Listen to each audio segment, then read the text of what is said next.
5. We'll start with a roll call. Brandon? Wilson. Here. Boers. Here. Bowman. Here. Sellers. Nixon. Here. Stevens. Here. Chair West. Here. We do have a quorum. First item of business is consideration and appropriate action relating to the request for approval of the consent agenda. There are 4 items on the consent agenda tonight, A, B, C, and D. Any of those can be pulled for further discussion, or we can hear those as one motion.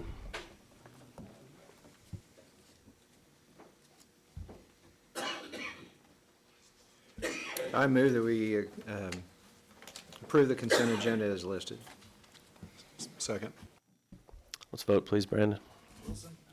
Yes. Boers. Yes. Bowman. Yes. Nixon. Yes. Stevens. Chair West. Yes. Agenda item number 2 will be pulled as it relates to the consent agenda. Items 3 and 4 will be heard as a single presentation as they relate to each other, and one would not happen without the other. Agenda item number 3 is PA 25-44, a comprehensive land use map amendment, changing approximately 5 acres from parks and open space to local commercial. This is related to JZ 25 PUD 42 MA1, general location 106th and Elm Street. Item 4 that will also be presented is JZ 25 PUD 42.MA1. I'm sorry, is that 142? Yeah, 142.MA1. Request for a major amendment to PUD 142 for additional general entertainment uses, outdoor residential uses, multifamily, and commercial shopping uses, along with a partial rezoning of AG zoned land to CS commercial shopping, general location also 106th and Elm. Mrs. Hilton, please. Thank you. Thank you, Chair West and Planning Commission. We have one item and one large parcel of land. I'm going to ask Mr. Macy if he will go to page, let me see what is the best option to see. Go to page 39, please, and then we will, if you can, yep, make that just a little bit bigger. Okay. So this item that I'm going to talk about first is PA 2544, and this is a land use map amendment from Parks and Open Space to local commercial.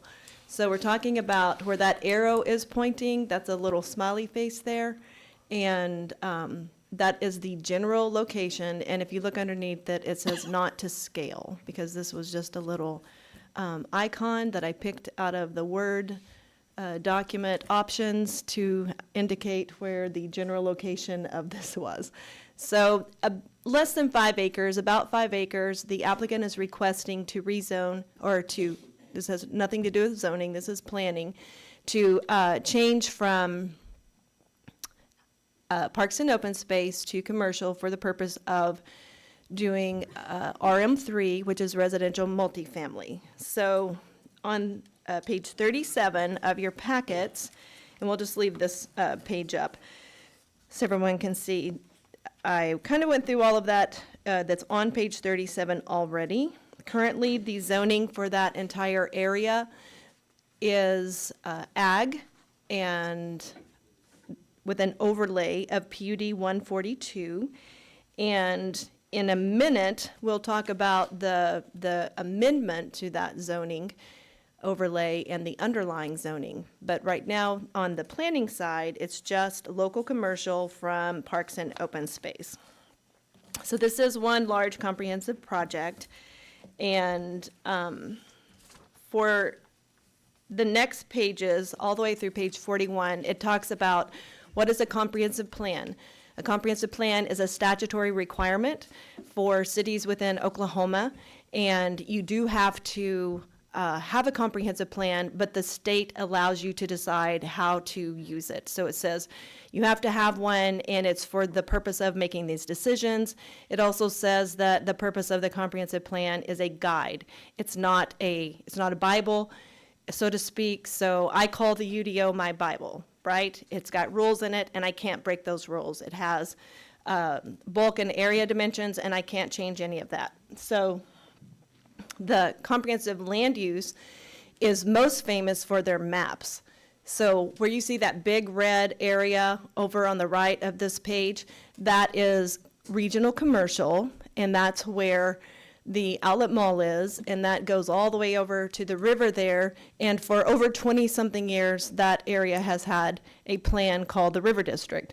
And it's an amazing plan, it's beautiful, it's not gonna happen the way it was drawn because we have the outlet mall, but had a gorgeous canal and all of this amazing vision. So that's always intended to be a destination area. If you look to the bottom corner on the left, you'll see some yellow, and that represents if that land where the really cool barn, which is on our wall back there, and the horses currently are, we think that that hard corner should be commercial, and the rest of it, where is yellow, we think that that should be residential. That's pretty standard. It's called Euclidean zoning, and it's the way zoning has been done traditionally since the beginning of zoning, pretty much. So in this case, you see purple right down at the very bottom, and I believe that's industrial. So if you go up to the very top, you'll see a little bit of orange, and that usually, any color of yellow and orange is usually residential, green is parks and open space, and red is generally commercial, and pink is a type of commercial. So I'm going to start on the actual item 4, which is on page 43. So we talked a little bit about the comprehensive plan, and in this case, there's a little sliver, less than 5 acres, that the applicant is requesting to change on the map to represent a commercial area. We already amended the area adjacent to Elm several years ago. I think in 2023, that map changed from parks and open space to commercial to allow for commercial development in the future. So here we are, 2 years into the future. And this application will include the following. So it's approval of a major amendment to approve planned unit development overlay district and the rezoning of 2 parcels to commercial shopping. So where you saw the pink adjacent to Elm and that little smiley face area, I'm going to ask the Planning Commission. They are a recommending body. They are appointed by the council. They are appointed by the mayor and approved by the council. They do not get paid for this. Some of these people have served for many, many, many, many years. They've given a lot to this community, and I'm very grateful. Sorry, you're not that old. So they've served a long time. Very grateful for their leadership and for them showing up month after month. And used to, they had to show up twice a month. So happy about that. And I think they're happy that they only get to come once. So this is PUD 142. And if you look on page, I'll let Mr. Macy go to page 45.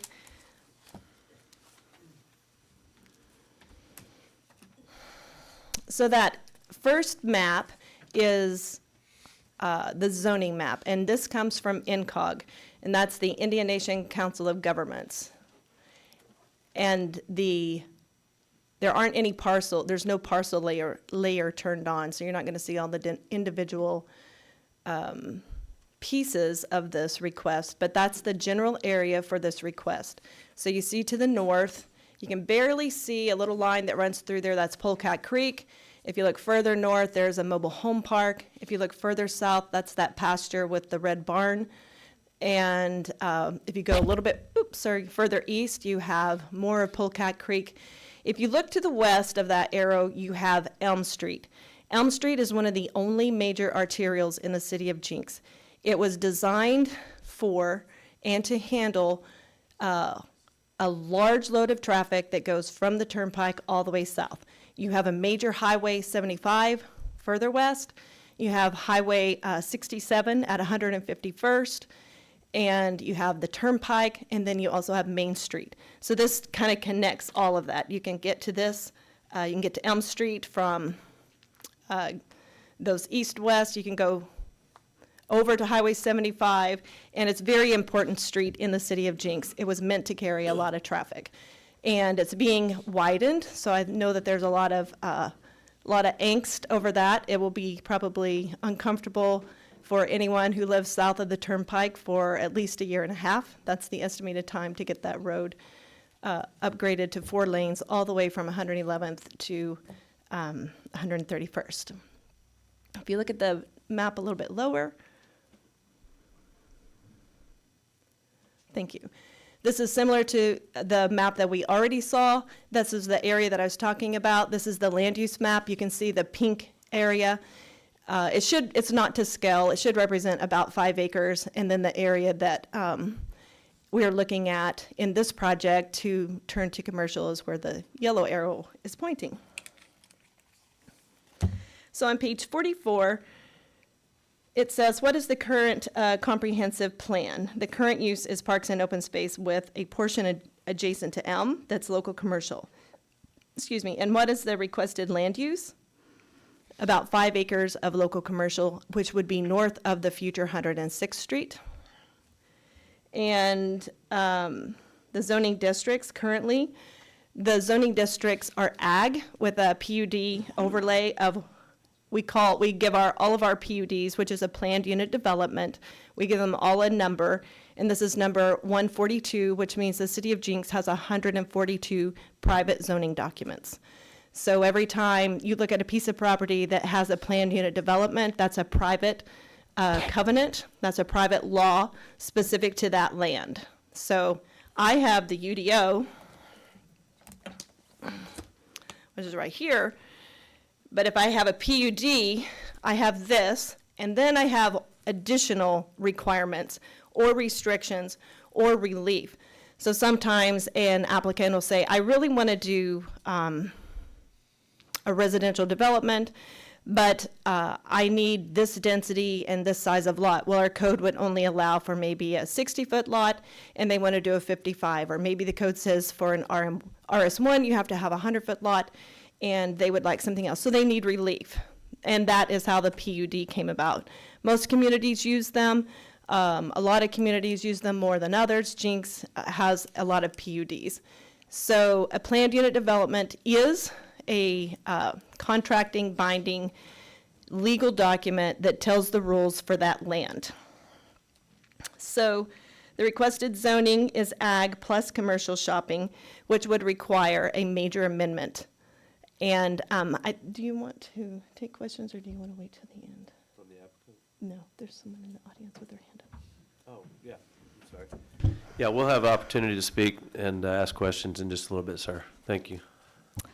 So in PUD 142, the approved uses are outdoor general entertainment, which is considered recreation, and that was approved in the conceptual site plan at that time that it was approved 2 years ago. It was for a baseball complex. The requested new uses are general retail, eating and drinking, and residential multifamily, and general entertainment. In this case, the applicant is asking to do multifamily with the idea of condominiums. And for the additional outdoor entertainment, they are asking to do a miniature golf. So if you go through the project details, and I took this from the developer's information, this is not information that I came up with, so I'm just repeating to you what I've received from the developer. So the estimated green space is 83.21% of the total of 119.28 acres. So if you go to the maps again, Brandon, thank you. I sure don't have a good one. Will you go ahead and go to the project development map so everyone can see the development area? Maybe page 60. Yes. There we go.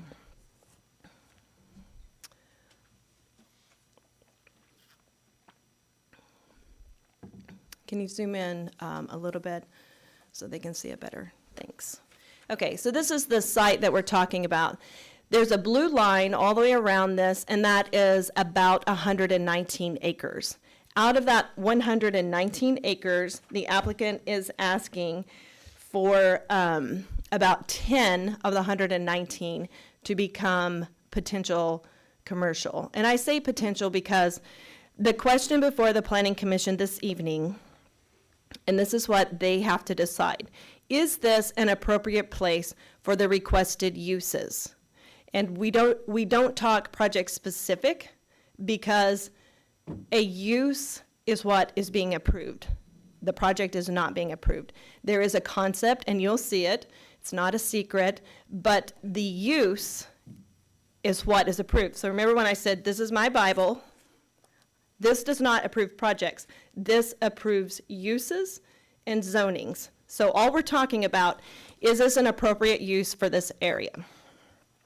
So what we have is about 119 acres that has Elm Street as a buffer between the site and single-family residential, and then the north and the east is buffered by Polecat Creek, and everything beyond Polecat Creek is dedicated as a river district entertainment destination area. And then if there was a line kind of right through the middle of it, that is 106th Street. It's not built, but that is bonded and under design for to be built in the future.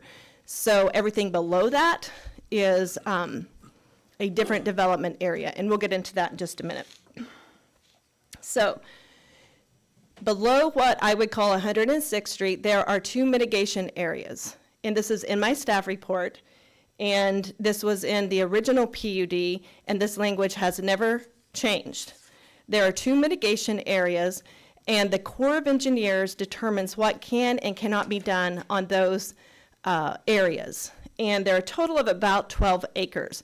One is at the northwest corner, what would be, it would be directly under 106, and then there's one at the southwest corner, a total of about 12 acres. When the developer first had this idea a couple of years ago, he went out, he put up orange, I never know what that's called, construction fencing maybe? I don't know.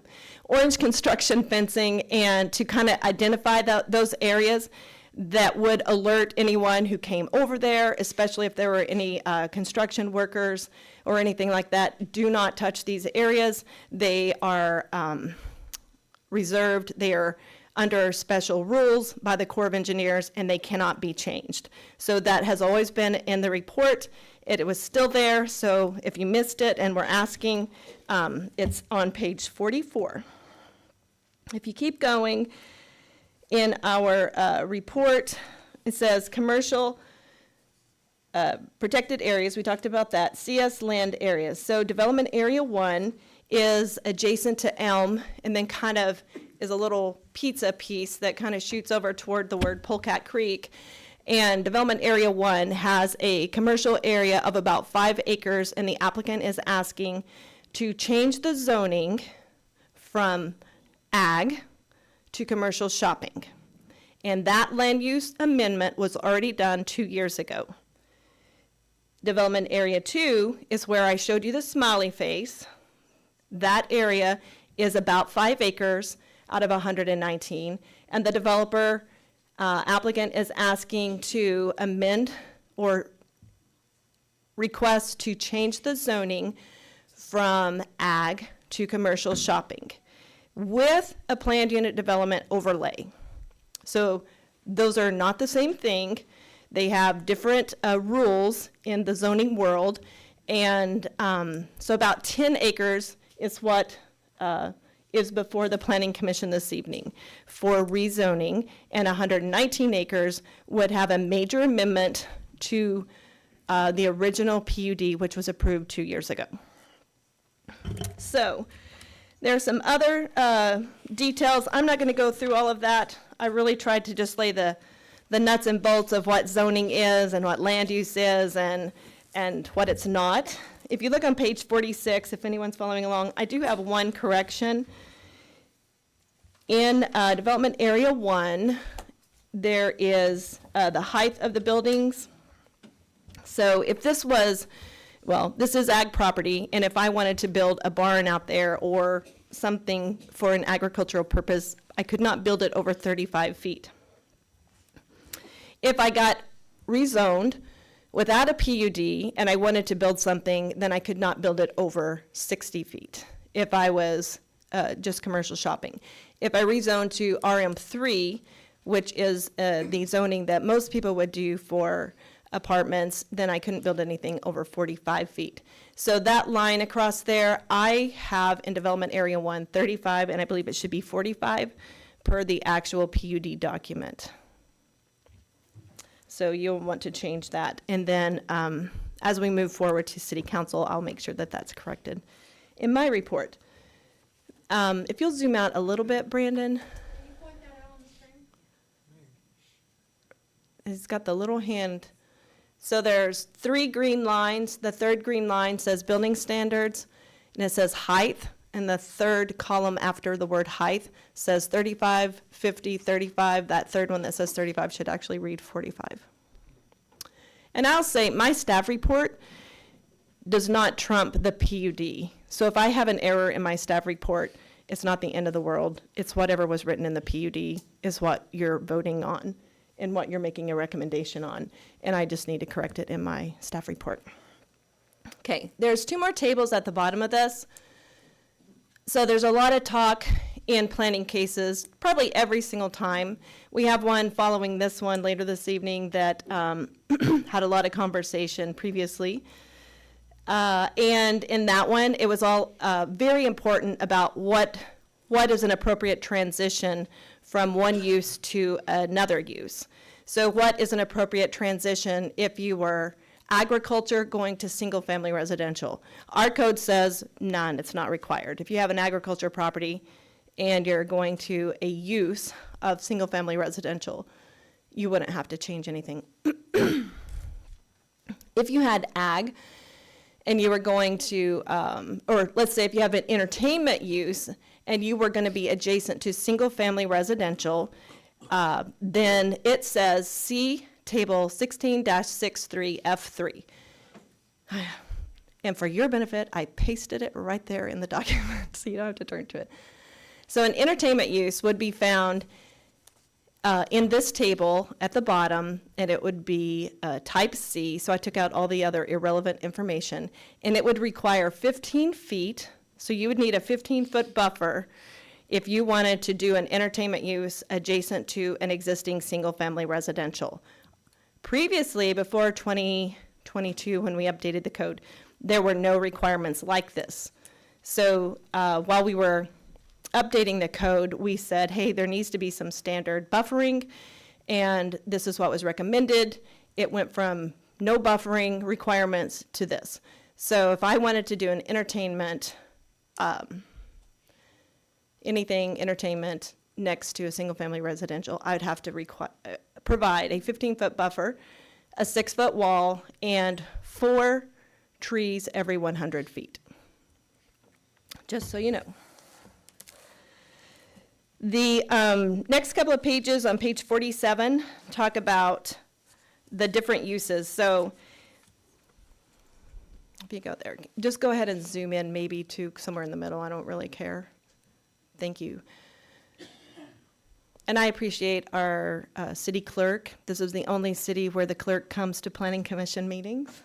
So thank you, Mr. Macy, because otherwise I'd have to be driving and talking. And sometimes I get lost when I have to do that. So if you look on this page, this is taken straight from the zoning code. So now we're back to this Bible. So this Bible says, if I want, it has the uses on the left, and then it has additional regulations, and then it has the zoning category. So I deleted everything but ag and commercial shopping, and then I added what was allowed in PUD 142, because when that was approved, it became its own Bible. And then I put in PUD 42 Major Amendment number 1. So now you can compare what would be allowed if you just had an ag property, commercial shopping versus PUD 42 versus PUD Major Amendment 1. And I'm not going to go through all of that. We talked about earlier the biggest differences. It was strictly originally outdoor recreation, and it had conceptual ball fields, and now the applicant is asking to do multifamily, so that's where you see that multifamily complex. If it already had a P in that third column under PUD 142, it was previously allowed. If it has a P, if it's blank there, it was not allowed, but now they're asking for it to be allowed. So general retail, et cetera. Let's see. On page 49, it shows straight out of the code, what is a planned unit development and what are the requirements. And I think I will probably end my conversation there. I'm not even going to jump into the PUD document. I covered the majority of it, and I will let the applicant speak on the rest of it unless you have specific questions for me, and then I'd be happy to answer them. But as far as drooling along through the rest of the details, I'm going to stop here. All right, thank you, Mrs. Hilton. Any questions of staff? Gina, Craig, Amy? Did you get the sheets? Perfect. Yeah, you wanna, yeah, go ahead and grab the sign-up sheets for us. Any questions? Greg, you good? I just wanted to reiterate what I thought I heard, that the wetlands area that were dedicated previously, kind of as compensation from a previous development, remain untouched in this. Yes, sir. That's correct. And what I see and read through, it appears that the ingress and egress from this project will just be from 106th Street. Yes, sir. Is that what you're seeing? Okay. All right, those are the two pretty specific questions that I had for staff. The applicant is present. If you'd like to go ahead and come up and make your presentation, sir. If we could get your name and address for the record. Good evening, Chairman. My name is Adam Doverspike. My address is 110 North Elgin Avenue, Tulsa, Oklahoma, 74120. Thank you, Mr. Chairman and Commissioners, for allowing me to present on behalf of the developer tonight on this amendment to the underlying PUD. I provided Mr. Macy with a PowerPoint slide deck that I thought might help us jump around once he starts my clock.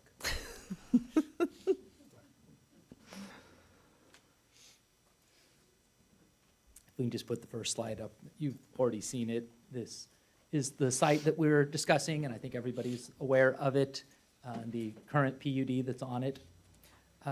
On the second slide, as Ms. Hilton mentioned, the current zoning is ag with an overlay of PUD 142 that permits the 10 ball fields, permits accessory structures to those ball fields, and excuse me, and dedicated a majority of the land to open space and walking trails, allowing this to be a bridge between the more commercial development to the east and the more residential development to the west.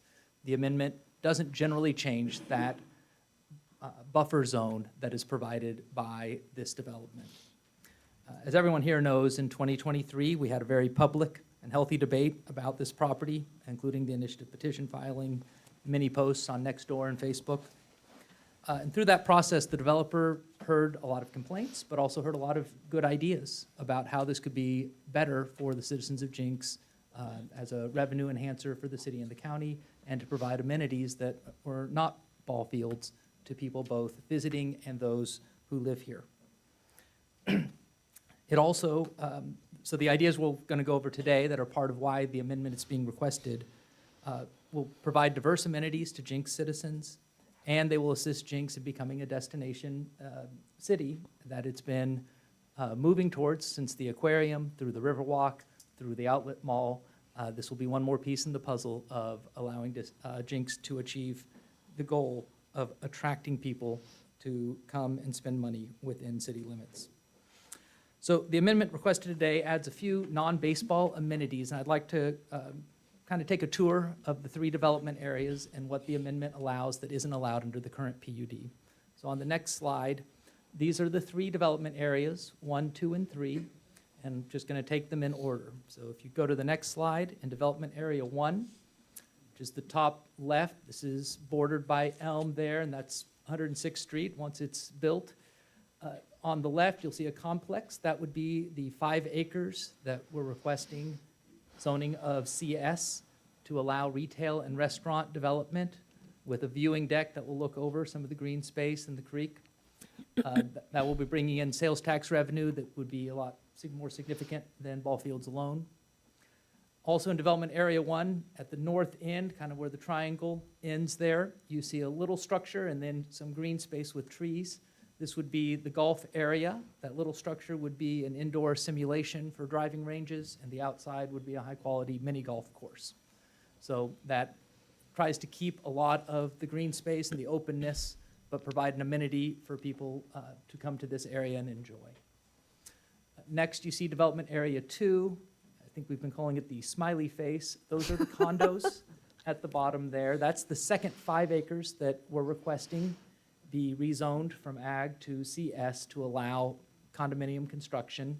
You'll note we only ask for exactly where the 5-acre rectangle and the condominiums are. Instead of asking for the whole 30, 40, 50 acres to be rezoned into commercial, we're trying to minimize what's necessary for allowing there to be revenue sources and amenities.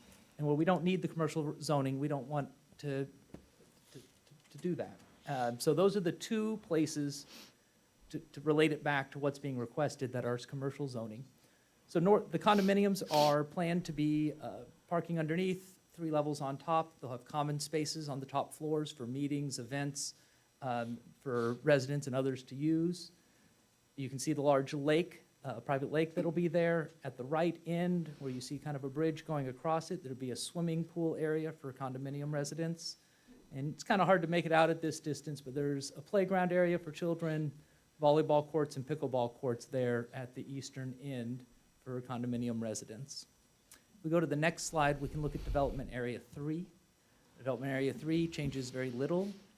We squeeze 6 ballparks where 4 were before, but as you can see, they're pushed as far east as possible because we've heard the concerns of residents of not wanting to hear or see much of the ballparks. I intend to spend less time on the ball fields because the current PUD allows ball fields to be built here. There's already lighting and noise restrictions on the ball fields, and none of those change with the amendment. So whether the amendment happens or not, all the noise and lighting and there's not much change here. This isn't what the amendment is about. The amendment is the north of 106th Street. As before, the outer perimeter around Polecat Creek includes walking trails to enjoy the nature and allow public to access that in a way that it's not as accessible currently. But now there's walking trails that go through and by the lake and things other than the ball fields. So for people looking to use this recreationally, it creates a more diverse opportunity for people to enjoy nature and amenities. Next, I'd like to talk about the revenue impact on city and county. Currently, the land generates about $400 a year for the county in ad valorem and $0 of sales tax. So obviously, any development is going to bring more revenue into the city and the county. But to give an idea, just the condos alone, based on the construction budget, would bring in about $1 million a year of ad valorem for the county. If they sell for more than they cost to construct, that goes up. And that's just the condos. The entire development, the estimate is about $2.3 million a year of ad valorem tax for the county. And much of that wouldn't be possible without the amendment. The next slide looks at sales tax. Again, currently, there's no sales tax in this area. The mini golf, the Ripken experience, the 6 ball fields, and the retail and the restaurant retail 5 acres in the northwest corner, the estimates based on comparable facilities and the chains and locations of the people targeting to fill those roles would be about $1.2 million in just the city sales tax, not leaving aside the state sales tax every year. So altogether, this would be a lot more revenue, and as I think everyone here knows, that ad valorem funds straight into the schools. And if you're talking about more than $2 million a year, a fourth of that means about $500,000 a year that would go into the school system with this kind of development. We're not talking about taking 116 acres and making it all commercial. It's taking a small part of that, but yet having this kind of impact for the community.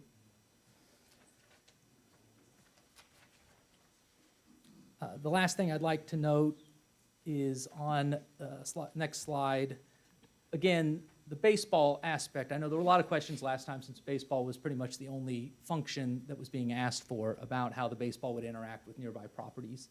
And I just want to reiterate that it's not changing. We're not putting fields right on Elm. We're not making it louder. We're not making it brighter. We're not changing the hours of operation. All of the restrictions that we proposed or that either the Planning Commission or the City Council asked to be included, none of those are changing. Staff asked us to make a slight adjustment to the height of the light poles to say if technology allows even higher light poles to lessen the impact on other people, that should be permitted. We're fine with that, but it's not even our request. If you say 80 feet, that's fine. So we're not asking for any changes to how the ball fields are regulated under the current PUD or under the amendment. If you go to the last slide, I think everybody knows this land's going to be developed. The Elm corridor is already on the radar of national and regional retailers, and people like Walmart and Casey's and Quick Trip are on this corridor. This is frankly high-value property in the heart of Jenks that is surrounded by development on all sides. I'll just say I think it's pretty honorable that the developer is trying to find a way to protect green space, to protect and access to the public instead of looking for a major commercial development to come across the river. We think this amendment helps balance the benefits to the city and the county, bringing amenities that are not available right now in the county, and not just bringing baseball, but having a more diverse opportunity for people to enjoy things. So thanks to those ideas that were generated through the last process, the developer is proud to present this amendment to increase revenue to Jenks, to the city, to provide diverse, unique amenities, while not overdeveloping the land and not turning it all into a commercial corridor. I would like to ask if our architect could come up and share a minute or two, and then I believe he has a video to share as well.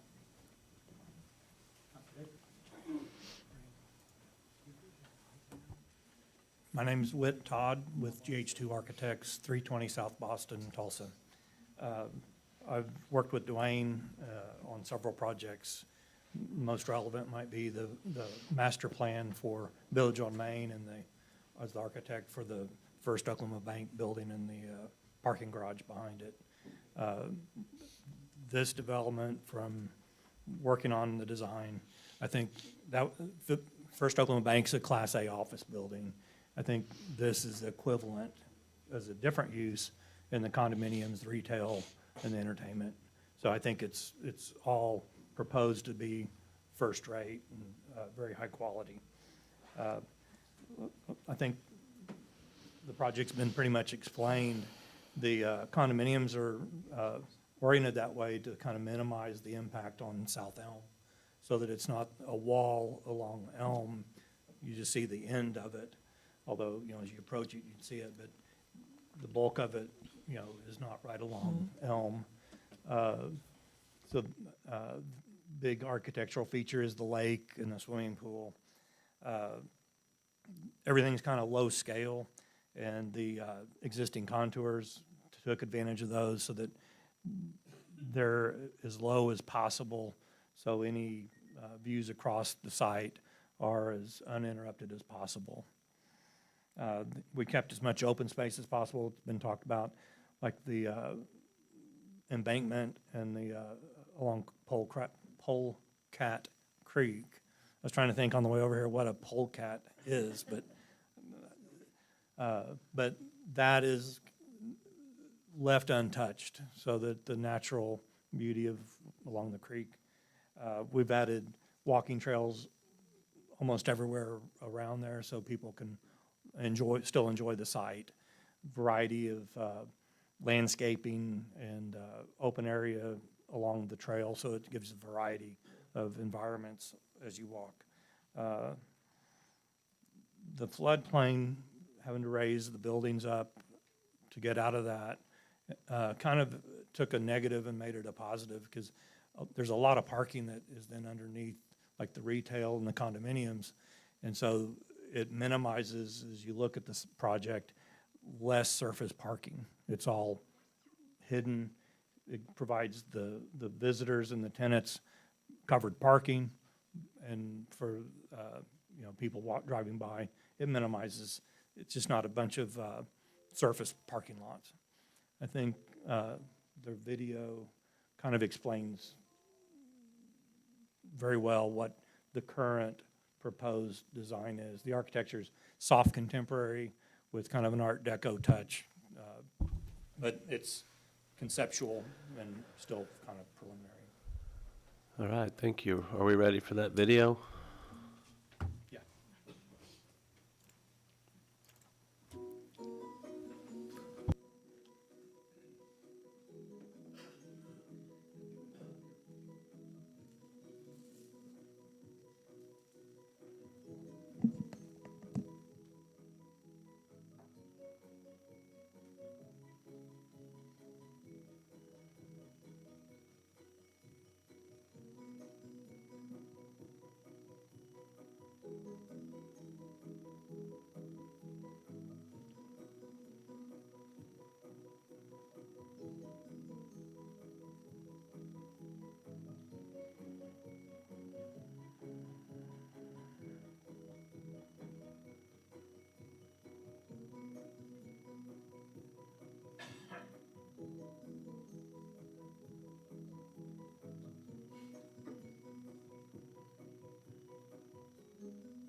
just going to make a quick announcement that this meeting is live streamed right now on YouTube, but then it becomes archived. And if you wanted to go back and watch that video again, it will be part of the YouTube presentation this evening. Thank you all. That's our presentation. We're happy to answer any questions. Excellent. We may have a few.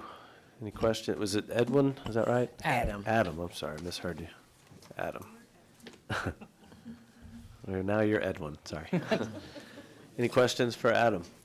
Yes, Any could you give us a timeline on the building of Area 1, 2, and 3? I know Ms. Hilton said that the expansion of Elm, you said was an 18-month project, right, Marseille? Yes, sir. Yes, ma'am. So could you just sort of give us an idea on those developments? Absolutely, Ms. Wilson. And that's taken into account. So the plan is to start with the condos. The condos would take 24 to 30 months. So you wouldn't have anything finished and people parking cars there until after the expected completion of the Elm project, as well as the Glenpool intersection on 75 is also in that 18-month period. I know it's a little farther away, but now we don't control those projects. Not everything goes according to plan, but that gives you a pretty good buffer of 6 to 12 months if ours runs on schedule and the other doesn't for some reason. After that would go on to the Phase 2 retail and the Phase 3 ballparks. The completion of Phase 2 and 3 is estimated about 48 months.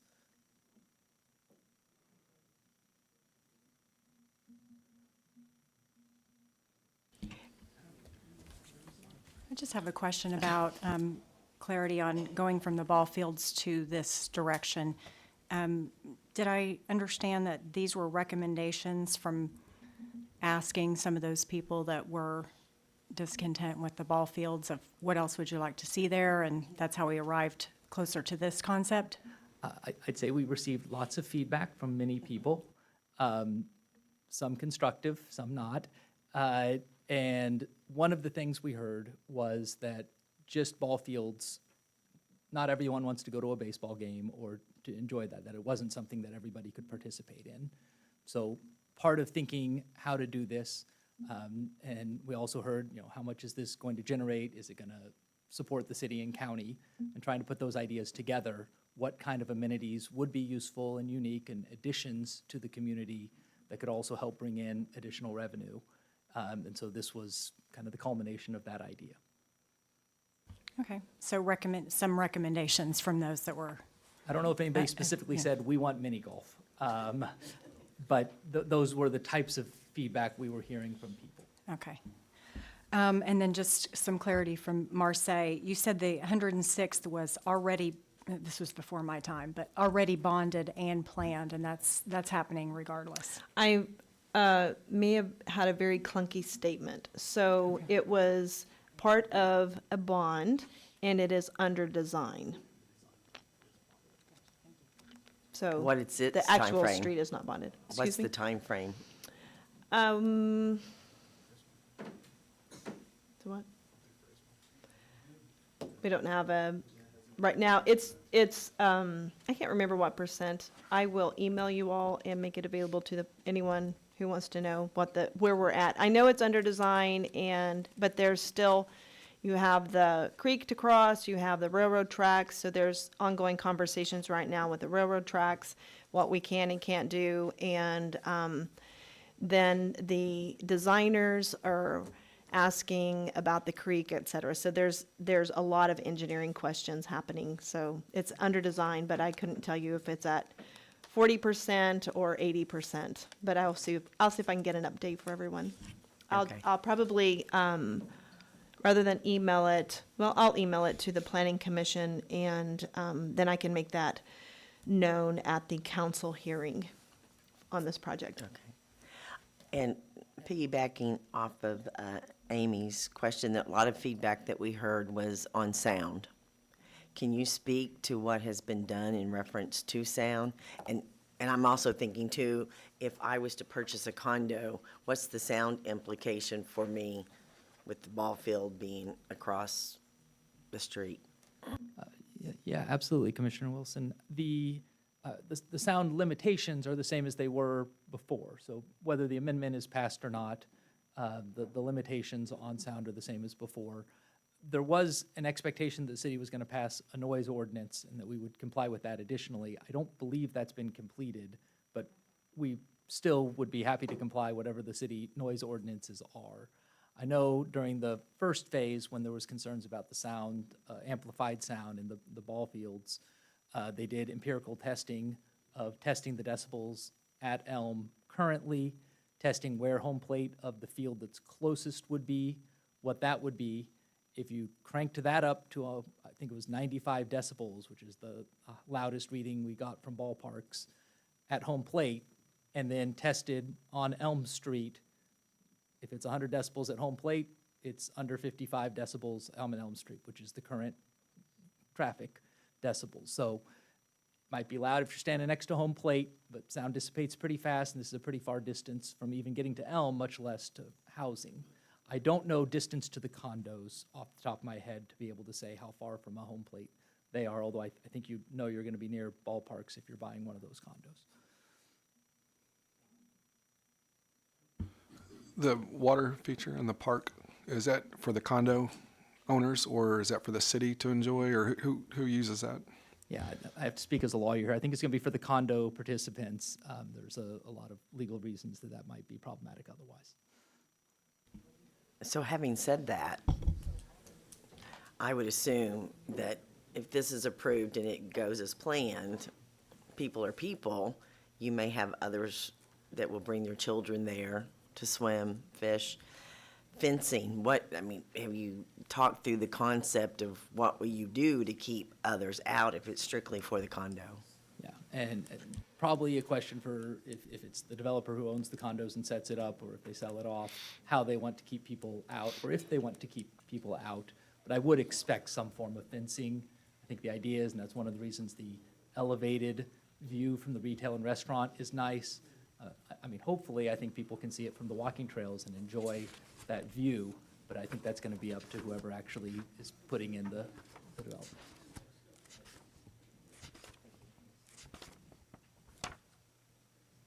Yeah, I had a couple questions as well, Adam.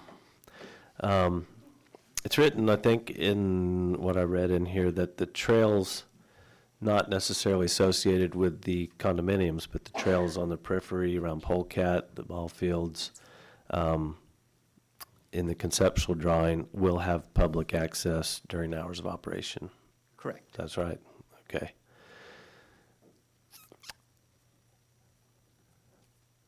The lighting for the ball fields, it would be my assumption, I didn't see it written, but it's my assumption that that would be LEDs that are shielded and directional, the latest technology that has almost no light pollution leaving the property.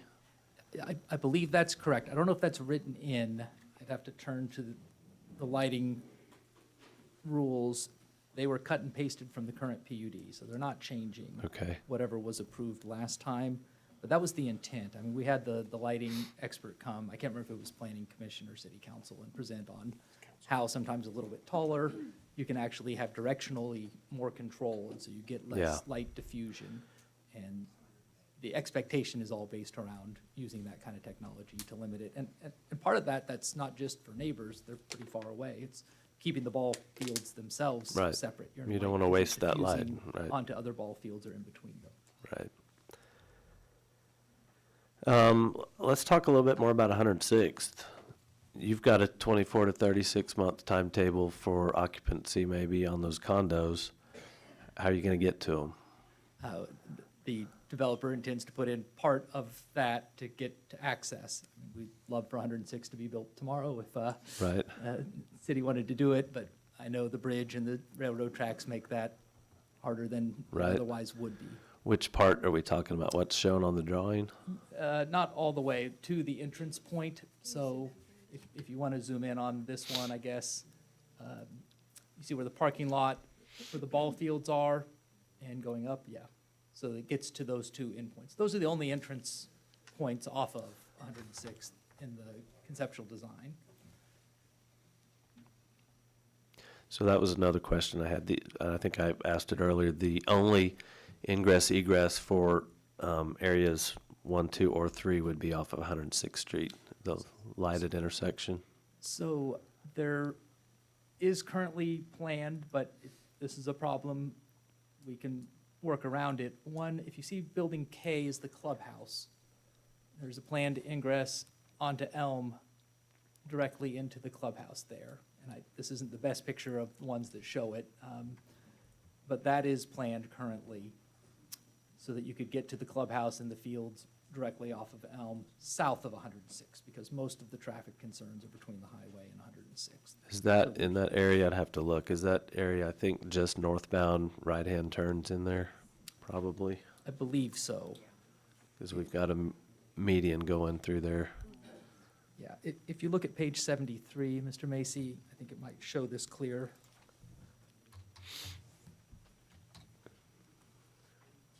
If you could zoom in there at the bottom left. So you can see where it's divided, but there is an opening. Okay. Is that conceptual, you think, or does that currently exist, that opening in the median? I believe that currently exists. Is that, okay, that's conceptual. I know there are a couple breaks in there. We can leave a right turn out in the road. Yeah, okay. If that causes concerns, that's something that we can change. But the idea was to not have everyone dissipating out on Elm, but not put anything north, where the retail and restaurants are, and where there's more traffic concerns. Made sure that that all goes out through 106th. Because of the fire department, that all does go to 106, and we created a loop there for that. But if we could alter that. Okay.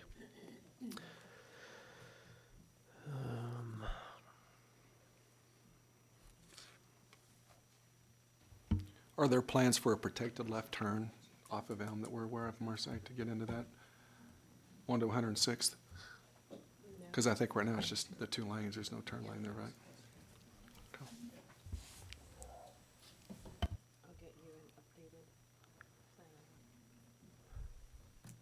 Okay. Okay, those are all my questions. Anything else for Adam? Nope. Thank you all. Thank you, sir. We'll have you back up here in a little bit, maybe to answer some questions that arise from the public. At this point, we'll go ahead and open the floor to the public. Any comments that you'd have, we'd like for you to try to keep those 3, 4, 5 minutes. 4 would be ideal.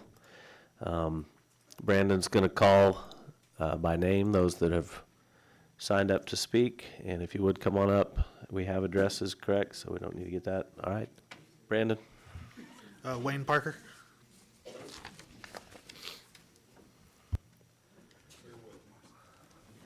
You're good.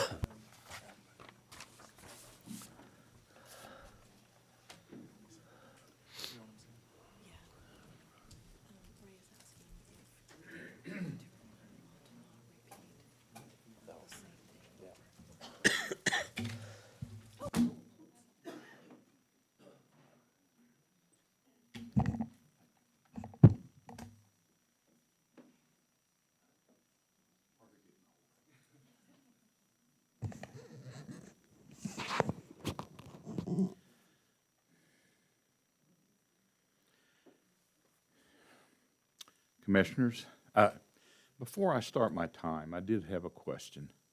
It's a clarification on Marseille's comment earlier about PUDs. You stated that PUDs give relief to the developer, but you didn't state that PUDs can also call for extra restrictions on the developer from the city standpoint. It's kind of a give and take. We Could see you both sides. explain that, please? It wasn't previously written into the code, but when we updated the Unified Development Ordinance, it explicitly says, if you're asking for this type of relief, then here's a list of things that we want you to consider offering in exchange. So here's the code, and we honor that. If they need relief, great, but what are they going to do in exchange? And the Planning Commission has always been very good about making sure that the city is compensated for any relief that they get. Thank you for that. I do appreciate it. So it also gives the city more control over planned unit development? Yes, sir. Thank you. It gives the city more control over the development in general. Thank you very much. I'm Wayne Parker, 132 West 120th Place in Jenks, which is 121st and Elm. I have four main points I'll address about this project, and I am in favor of it. When I was on the council, a person asked me during the meeting, much like this, that was contentious, how long have you lived here? So most of you don't know me, probably.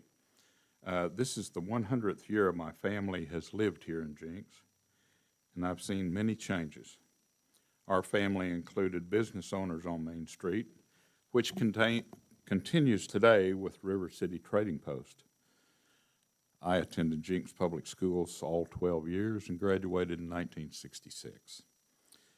I served on the city council from 1980 through 1985 and was mayor for 4 of those 5 years. I've lived at my current address near 121st and Elm for 42 years. I've driven Elm every day since 1982, and not every day, but previous to 1982. I was born here. Have I seen change? Yes, I have. So a little history. I won't have much time to go into deeply, but I have witnessed people resisting growth in Jenks for close to 70 years. In 1966, when I graduated, the population of Jenks was about 1,500. In 1972, Jenks and South Tulsa started growing very rapidly as people were moving their children out of Tulsa public schools into Jenks schools. In 1980, when I was elected to council, population had grown to 7,200. There were protesters to do new developments during my years on council. Currently, we're at about 29,000 people. During my administration, we plan for growth south of Polecat Creek by the following items. We completed a new sewer plant and decommissioned the lagoon system, which was near the Jenks Bridge, essentially where the bank building is. It wasn't a pretty sight coming into Jenks, and sometimes it smelled. I think this is important for everyone to understand. Maybe you haven't lived here as long as I have. We extended water lines south of Polecat Creek. We updated the comprehensive plan, and it's been updated several times in the past, or since. I'm very proud that we developed the vision for the city in 1981 to be the city be as excellent as the school system is, which has been carried forward by every council since. And I think we have experienced that. This city is much better than when I grew up. This continual growth is still being planned for by the current Planning Commission and the City Council. Growth will continue, and then in the near future, when the city limits are built out, redevelopment will occur. You may question, well, why in the world would a city restrict growth and developments? Well, sometimes there's good reasons. Some of those are electricity. Maybe you don't have enough electricity. We have plenty of electricity. Lack of natural gas. We have plenty of natural gas. Water. We have plenty of water in Jenks since Jenks started buying water from Tulsa in the late 1960s and extended major water lines south of Polecat Creek. Sewer, that's not a problem. We have an expanded sewer plant that was completed in 1981. We have a master sewer plan, and sewer lines were extended south of Polecat Creek in the 1980s and are being extended today. Traffic seems to be the biggest problem. That's being addressed as we sit here. Virtually This afternoon, contractors were working as I drove into town twice. There is, we all know, a bottleneck at 111th and Elm that will be eliminated when the current widening project is completed in a year and a half. The traffic from the proposed project will be handled just as the mall traffic is being handled now. Traffic is only a problem in the morning and afternoon for a little over an hour. The ball fields will only add traffic in the summer and on the weekends. That will not impact rush hour traffic. The fear tactic of Carmageddon promoted by these same protesters didn't happen. Another reason may want to get rid of not have a growth is developers might not be quality developers or have integrity. Let's look at the Village on Main. It's unquestionably a quality project that significantly enhances the property's visual appeal while greatly boosting the financial value to the city. Sales tax revenue went from $10,000 to $250,000 a year on that property. Ad valorem tax went from $75,000 to $940,000 a year. Even though this is in a TIF, the first 25% of that ad valorem tax goes to the school. Certainly a significant addition to the city. Dwayne lives in a quality home 300 yards from the project. Obviously, he has no desire to hurt his neighborhood and his own home value. Dwayne has developed many other quality projects that have added to the value of other communities, and he is a person with outstanding integrity. If I were sitting in your place, I would approve this project. Thank you. Thank you, Mr. Parker. Thank you for your time on council and as mayor too, please.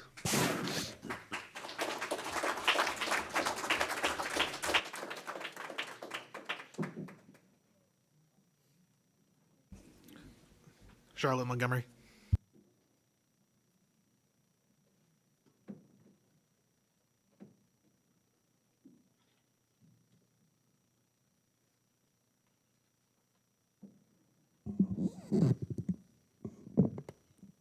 Charlotte Montgomery, 10612 South Fur Avenue. Good evening, Chair and Commissioners and staff. I have a couple of questions and then I have a statement. The first question I have, I think, is probably for staff, and that is a man-made lake or an in-ground pool allowed in a floodplain? If it is engineered per all the engineering requirements at every level, then it could be. Okay. The other question I have is for the developer, and I don't know if he wants to answer that after I make my statement or not. And the questions I have is that I understand that the condos will be privately owned, and if he could confirm that. And what is the targeted market? Is it sinks, dinks, and rinks, which rinks is retired income, no kids? And what type of size and are the condos, and what is the estimated price point of those? And what, if he can, I don't know if he can make an opinion on this, but what might the impact be to schools, the Jenks schools? Do you want him to answer that first? I'll make a note of it, and we'll ask that question when he comes back up at the end. Thank you. I'd like to make a comment, and it's from both my husband and I. And as neighbors to this property, Keith and I would prefer a well-manicured sod farm over the ball fields, and ball fields over retail, restaurant, and condos. But we would certainly prefer this concept over having retail, restaurant, and condos in all three of the development areas. Like others, we still have lingering concerns about the efficient and safe movement of traffic between the Turnpike and 106th Street on Elm Peoria. To our chagrin, this new mix of commercial uses is what is needed to support the success of the TIF. This new development plan ticks many boxes. Dwayne Phillips' wheelhouse is shopping centers and multifamily residential. The comp plan and the UDO encourage this type of mixed-use development on large parcels. The concept plan complements development in and around the Outlet Mall and River District. Minimal exceptions to UDO standards mostly applicable to the ball fields, such as building height, lighting height, hours of operation, and amplified music and signage. The developer has limited most of the uses allowed under the AG and CS zoning. Generous setbacks, buffering, open spaces, landscaping, walk paths, plus varied entertainment venues with restaurant and retail facilities. So it ticks a lot of the boxes. I think you should approve it, but I do think that there should be some conditions. I think you need to require an updated traffic impact analysis. With the additional number of vehicle trips, 270 condos will generate daily. An update is needed. I do disagree with not having an open-ended height requirement on the lighting. This was such an important issue to those of us who live in the area. They can come back and ask for an amendment. I think that you should retain it at 80 foot and then just consider whatever those technological improvements are with any recommended increased height at that time. So that's my statement, but I did forget one other question. On the staff report on the uses, and I know that the PUD governs your staff report, but you did leave in there government uses indoor, but the concept plan presented by the developer does not list government uses indoor. So is that or is that not in or out? I believe that in the original staff report, that one was allowed, and so I left it in. I can confirm that, and the developer can give it a thumbs up or thumbs down. I don't have any reason to support it or not. I just think it was my recollection that when I used this chart from the first staff report, that was already in there, and I just continued it. Yeah, it is not in his plan. Okay. Thank you. Thank you, Charlotte. Rick Evans.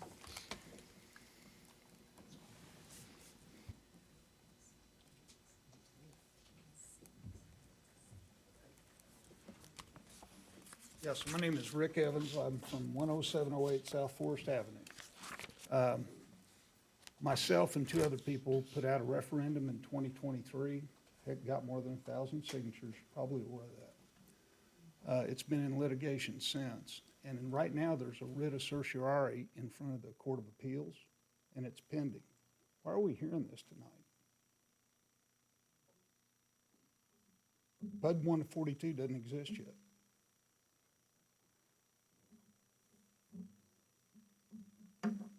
Okay, I guess, don't care or what? The PUD doesn't exist yet. We have a writ pending at the Court of Appeals on this topic. We'll have the city attorney respond to your question, sir. She's not Thank here you. tonight. Okay. Thank you.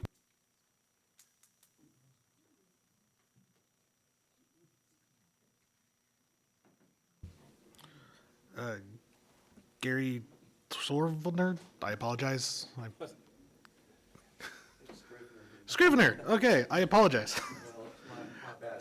No, I'm sorry. That looked like an O to me. I apologize. I'm Gary Scrivener, 11201 South Juniper here in Jenks. I just want to echo what Mr. Parker was saying in support of the developer of this project. He does live just a half mile from the project site. He has a track record of commercial developments and residential developments in the area. The Village on Main, the Waterfront Grill, Utica Park Clinic, the Hatch Restaurant, multifamily residential developments, 727 Loft Apartments, the recently completed apartments on Aquarium Place, single-family residential developments, the estates at Stone Bluff, the Brook on Stone Bluff, the Brookstone Bluff, all of which are first-class developments that blend well with the area and are great additions to the city of Jenks. He has a track record of quality developments in the area. And the current project being discussed is, it also incorporates, as we've seen, a first-class design with trees and walking trails that benefit the community. There are many good aspects of the project that are designed to blend in within the area. And as was pointed out earlier, at some point, this area is going to be developed. If the developer were to sell the land to someone else, we might be looking at a much different type of project from someone who has no track record within the city or within the community and has no interest in projects that will blend in. I personally would much rather see us work with someone who resides, works, shops, dines, and attends church within our community than an unknown individual or company. Thank you for your time. Thank you, Gary. Brandon?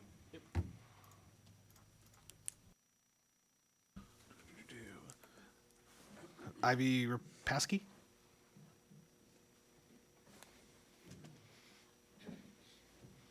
First off, this is just to the council. If I stand up here and give you all kinds of accolades, are you gonna let me speak longer, or do you just cut me off like that? Nobody's been cut off yet. Your I know mic's off. that.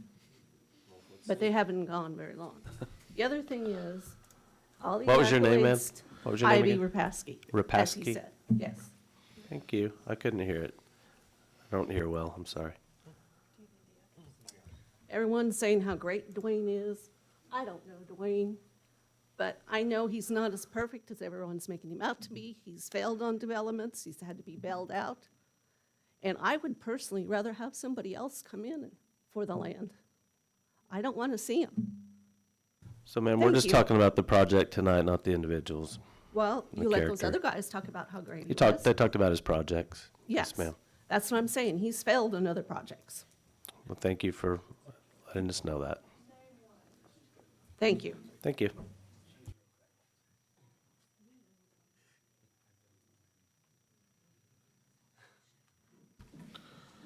Catherine Linhart?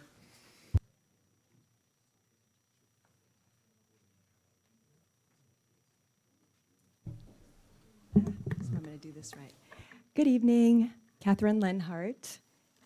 And thank you for the extra time tonight. Over the last 2 years of coming to these meetings diligently, Chair West has proven to lead as a mindful chair and diligent member of the Jenks community, so we appreciate that.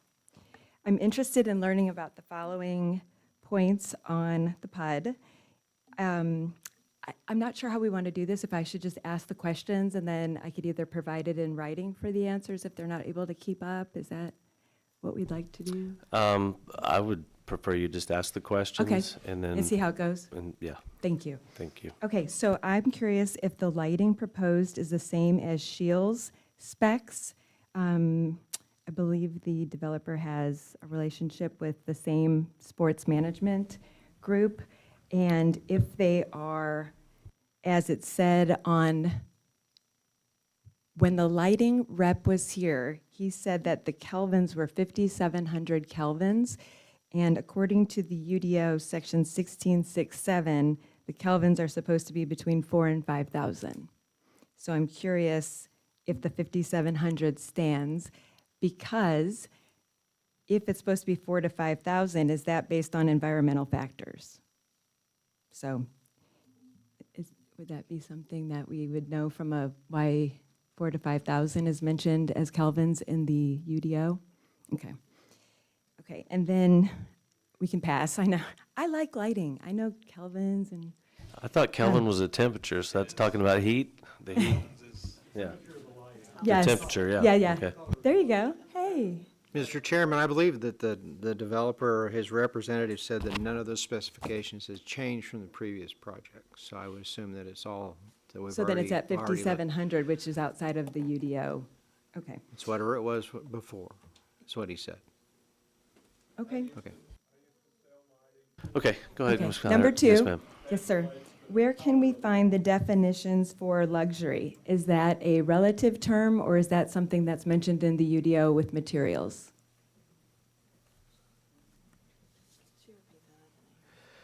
She's wanting more definition on what is luxury condos. And then also, where can we find the definitions for open space and green space? Because when I went online, either in the UDO and other places, I just want clarification if that includes asphalt, or how is it the parking lots? What are we considering open space and green space? Because the individual calculations were not broken out like they were in the previous version of this PUD. Okay. And then as far as the mitigation sites, same question basically. Are those in the open spaces and green spaces calculation? Yes. Okay, and so when is the lot split going to occur for the city? Because the portion of the wetlands, which I brought the map, that is supposed to be deeded back to the city, but it didn't occur, as far as I can tell. This is a land use conversation, and so But that's the those, percentage of green space, so if you're telling me it is included in the green because space. it is included tonight Okay, for this development area, and the lot split will be done during the next phase if it gets approved and moves forward. so when the lot split occurs, then the percentage is less? No, But you'd be losing 11 acres. it's still part of the overall project Okay. area. Were those wetland credits that were given, by the way? I believe they were. Okay, thank you. All right, so then, I'll go quickly. How many lanes is the 106th Street extension? It's On this- proposed to be 4 lanes with median. center turn lanes and a median. In my meetings with the developer, I heard several times that he wanted to do 2 lanes, and so again, I was curious how that works out in the green space kind of calculation. And also, to your point about the geo bond, and also on that note, the comprehensive master plan has a bunch of proposed roads, but doesn't include the extension for 106th Street, although the traffic study did include that. So I find that interesting that it doesn't say local commercial, and the 106th Street extension wasn't included on the comp plan through this year as a future land use. So I just wanted to note that. And then I believe they said that the ballparks are recreational. However, when I checked with the tax assessor, the application that the developer filled out, he listed it as a commercial property. And so I just don't know what that discrepancy means when I'm looking at recreational ball fields and the tax assessor. Last meeting, 2 years ago, I did ask for the PFA list for the forever chemicals for the AstroTurf. I believe that was the entire statement I made. And so I'm still curious about that because when you look at the drainage, it's leading into Polecat Creek. And then as far as, I'm wrapping it up, I heard the ding ding. As a community organizer and rallying with our neighbors, the Jenks Coalition did alert one another of this development and of the potential traffic problems. We didn't hear it from our city leaders. Our goal was to prevent a tourist attraction. And so when we look at this tonight as a neighborhood with fancy amenities, you know, we're wondering because it's a concept, and I was told that things are only concepts until they're real. So you're just asking for really our trust that we will see some version of this. And I only mention that because one thing that has remained, I will say this, the concept has changed, and I get that concepts can change due to economics or trends like pickleball, or maybe the investors change. I guess lighting technology can even change, as noted tonight. But one of the consistencies that remains is that the totality of this project is being manipulated by saying it's not a wall-to-wall commercial enterprise. And just lastly, also as community organizers, when we alerted of this development and of traffic, we did come up with Carmageddon. But in fact, Chief Jackson laughed in my face because he said he knew it wasn't the end of days, that all we were doing was alerting people, just like the Jenks, in solidarity with the Jenks Public Schools and the police department, that the first day of school is happening, the mall was opening, and that traffic would be the new normal with development in Jenks. And our message was, pay attention, be safe, enjoy the day. And I'm not quite sure how that evokes fear in anyone. Okay, so that is it, and I guess we'll hear from the applicant as far, oh, wait, small point of.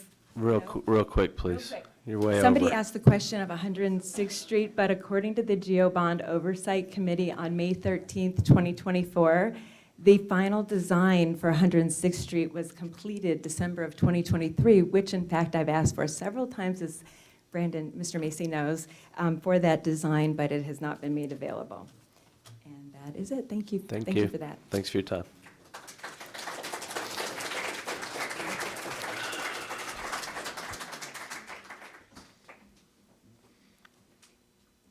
I greatly apologize on this. Matt or Mark at 518 East Duncan? No? Okay, gotcha. Jamie? That's all that's listed is Jamie. 2866 West 112th? No? Okay. Dr. Wedman?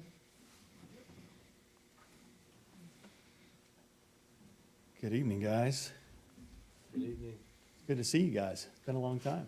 My name's Josh Wedman. I'm from 11408 South Oak Court in Jenks. As you all well know, I've been on council. I was on for 2 terms, served as mayor for a couple of those years, and vice mayor for almost a couple. My partners, Rob and Dwayne Phillips, are just some really good folks, and I thought I'd want to come up and talk about them a little bit. I've seen this development come through. I've seen probably 10 or 12 developments come through that have been Dwayne's in the last 15 years. And I've talked to the chairman, Dr. West here, maybe in the last 6 or 7 months. And I asked him, I said, you know, what's going on with the city of Jenks? Things have just really changed here because it seems so very discombobulated in terms of a lot of drama surrounding the city, a lot of stuff in the papers. It just seems a little different. And I just wanted to come up here and share some things with you guys because as a planning commission, obviously your job is to work at the auspices of the county commission. You guys are appointed. You serve at the pleasure of the council. And as commissioners, I was always really happy to see as a council person something that really you guys took under advisement and varnished it through, and so that the council didn't have to turn around and go, gosh, what happened to this, what happened to that? And I was always happy to find that when you had developers that were experienced, you could see things either fall in tune or in line with what should be going on as it pertains to the comprehensive plan. And I've never seen one development that Dwayne's ever done or Rob's ever done that has fallen outside of those parameters. To give you a quick example, has anybody here been long enough, or been here long enough to remember Lamar, the billboard problem that we had at Brookwood? Yeah, Probably, sure. okay. Let's try I to- wished, I like your comments. Let's try to stay focused on the yeah, it's pertaining to that. development tonight. It's- Okay, just give me a okay, little let's get to latitude it. here. All right. What I want to make sure you understand is, what I thought my job to do was, as a councilman or a planning commissioner, was to protect the people in the way that they are and think and feel. And it's easy to fall into that, and you want to be able to protect these folks. That's part of your job as well. In city of Tulsa, it'd be much nicer because where things generally stop is at P&Z. They don't typically talk about developments at the city council. And I've talked to the city manager and other people toward the end of my tenure that my hope was that council wouldn't have to be subject to some of these kinds of developments in the future because it so charges and polarizes and makes so political these fundamental developments that are good for our city. And it takes our eye off the ball. So I would just say that you know, when some of these other things that happened to me, I remember trying to feel for these folks. And some of these city manager, the city manager before Chris said to me one day, this is like 10 years ago, just beware of the NIMBY. And I didn't understand what that meant. I didn't know what the hell NIMBY meant.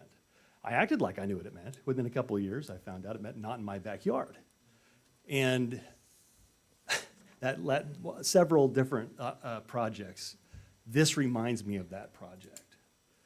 And the reality is, a developer should come into this city and literally be subject to a set of rules and subject to the fact that if their dream coincides with the comprehensive plan that's been set, our job is to make sure if it's legal and if it's something that's right for the city as a whole. So just because it's not right necessarily for a few people, the NIMBY factor, every time we try to coincide and coddle that part, the bottom line is you're saying no to every developer out there, saying do not come to Jenks, do not develop here. And it's the only thing that puts money in the pockets of the city that gives us what we need here.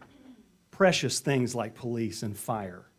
Precious things like ad valorem, which will be, with this particular project, will be $250,000 in the first year that it comes online to the Jenks Public Schools. And so I would just urge you to think of this more objectively and not get thrown off the ball in something so subjective and emotional and sensational. And I'm sorry that I feel a little defensive about it, but I know what you guys are feeling. I know where you're at, where you sit. And I would just ask you to look at this objectively and go with people that have been investing in the city of Jenks for a very long time and taking a risk on us. Thank you so much. Thank you, Dr. Wedman.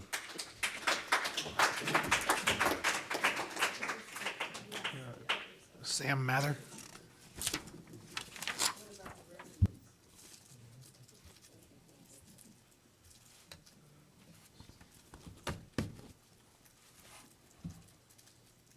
Thank you for the opportunity to get to come and talk. My name is Sam Mather.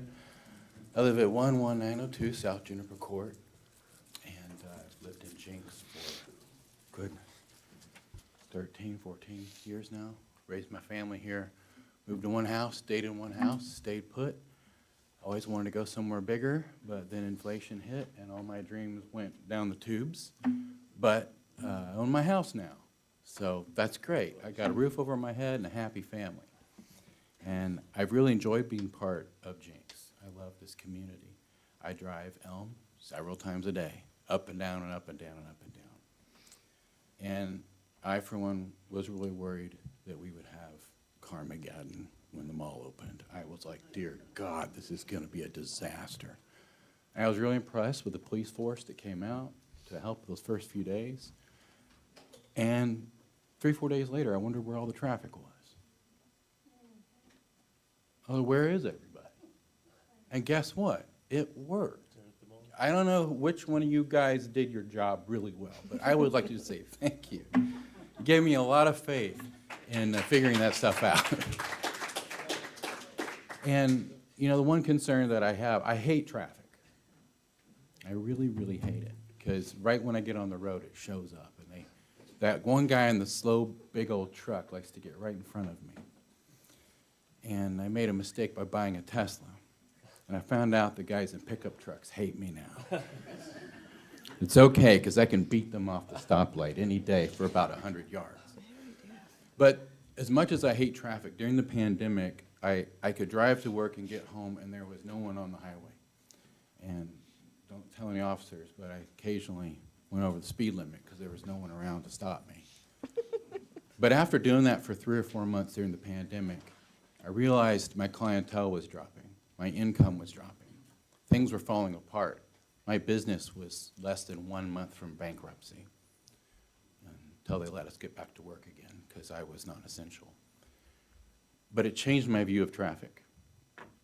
Every day, I fight traffic to get my kids to school every morning.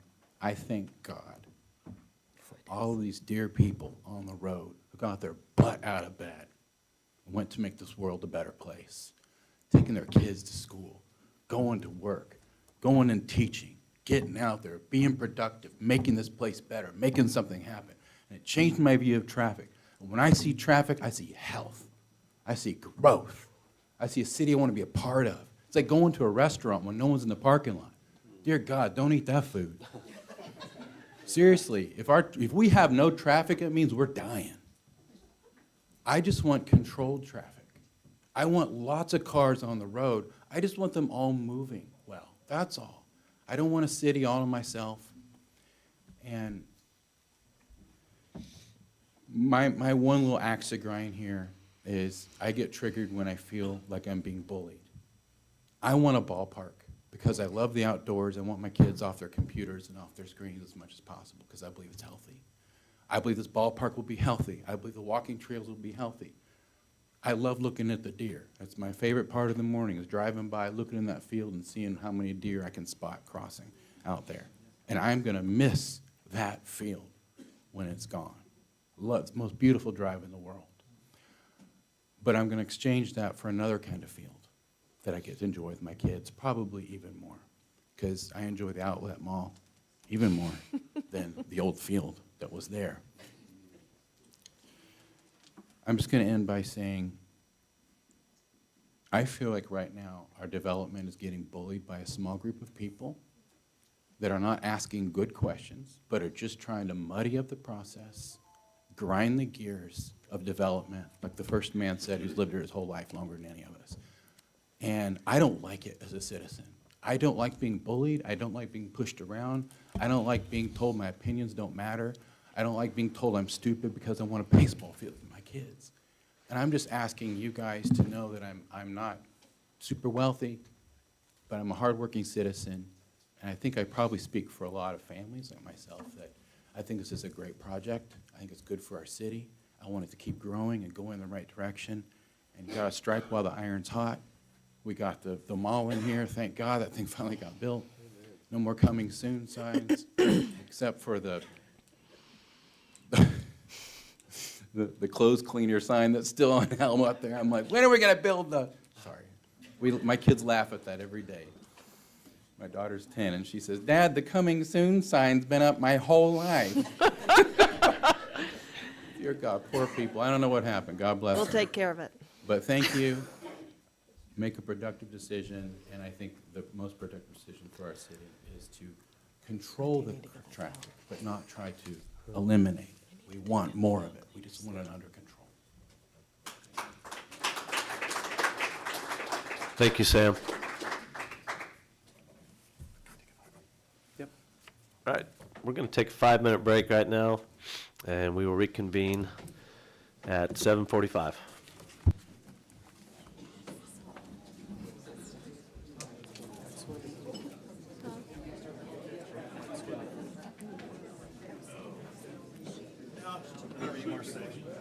I'm doing well. Good to see you. She's tired. She is? I'm tired.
floor being open and the next name being called. Where's my gavel?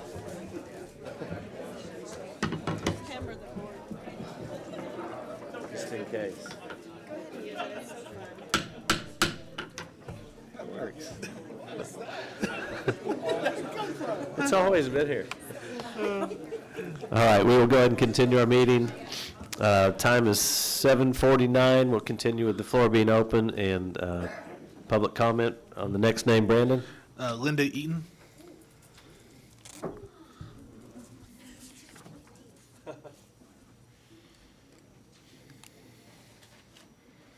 Craig, I'm sorry to hear about Karen. My name is Linda Eaton. My address is 307 East 111th Street. I'm a strong supporter of this project. I believe it will bring significant benefits to our community. If this is approved, this project will create jobs, attract new businesses, and strengthen the local economy. It will bring increased tax revenue, and it will provide amenities and entertainment options to our residents. This project aligns with the city's vision for responsible growth and development while preserving the character of our community. I know the opposition has concerns about traffic, environmental impact. They were also in dire straits over the traffic when the Outlet Mall opened. I travel north on Elm from 111th multiple times a day, and I have yet to experience any more traffic than before the mall opened. I'm still very concerned on when or why it is allowed that citizens can control what a property owner does with his property. If his plans are within the guidelines of the city, when and why has it come to the point that citizens are allowed to tell him that he can or can't do what he wants within the city guidelines? I've yet to hear any of these same citizens offer to buy his property so they can do what they want with it. The last I looked, a private property owner is entitled to use the property, sell the property, give the property away, or benefit from the property if it's within the city guidelines. But most importantly for me, the way neighbors can turn on their neighbors so drastically is unbelievable. They opposed his first plan, and now what? They're opposing this one too. The first one wasn't even going to be in business several months out of the year. The first one went to a petition. The judge declared it was fraudulent. It went to the first appeal. The judge declared it was fraudulent. Now it's in another appeal. The developer, Dwayne Phillips, is the farthest thing from a bad man. He has held Jenks in its best interest with everything he's done. For these reasons, I respectfully ask the Planning Commission to approve this. I believe it represents a great opportunity for our community, and I urge you to support it. Thank you. Thank you, Linda.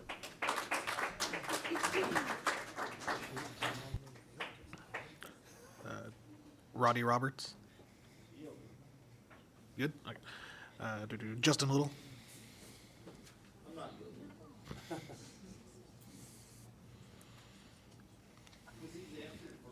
Justin Little, 10531 South Dakota, Jenks.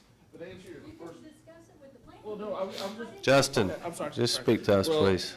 Justin, can you pull the speaker? Thank you. How's that? Does that work? That's great. Thank you. I will just say, just because of the comment that was said, when public land is given to somebody, the citizens then have the opportunity to speak on that public land. Because that 38.8 acres was taxpayer land. So that's what gives us the ability to have a voice here. So what I want to do is just say thank you for letting me speak tonight. Dr. West, after speaking to you after the last planning commission meeting, you told me that one of your pet peeves was that citizens think at times that decisions are made before you guys actually hear people prior to the meeting. I appreciate you and the rest of the commission having an open mind tonight, and I, for one, believe you 100% after attending meetings for the last few years and listening to the concerns that sometimes the planning commission even has a hard time making a motion. And so I know that you guys don't come here with preconceived notions to that, and you're willing to listen, and I appreciate that. In my opinion, obviously that's a really good thing. And so one of the things I was told by my father was, Fool me once, shame on you. Fool me twice, shame on me. The commission and the city has been fooled by the developer already in reference to hotels. And I use that word plural because that was what was listed in the economic development agreement. Early on, I recognized that it would take 3 to 4 hotels would be needed to accommodate the scope of this project. However, the developer and Mr. Doverspike did not recognize that I can do basic arithmetic and falsely chastised me in public as well as in district court for trying to mislead the public. So now that we see that the 33,000 lodging nights is going to change to 100,000, over 100,000 lodging nights using the 270 condos, which are truly Airbnbs and VRBOs. I mean, let's just call a spade here. And that will be rented, and they're going to be rented out. So 2 years ago, when I was able to extrapolate the number of beds needed, my math worked out to almost 100% of what's being currently proposed by the developer. I don't think that I'm incorrect, but if I am, I'd ask the commission not to get fooled twice. If they choose to approve, I'm asking that you make a provision that the requirement be that short-term rental or short-term lodging is not allowed in those condos. Finally, and most importantly, I do not feel the timing of this amendment is appropriate while the original PUD and the citizens' ability to vote on it is still matriculating through the court system. Thank you.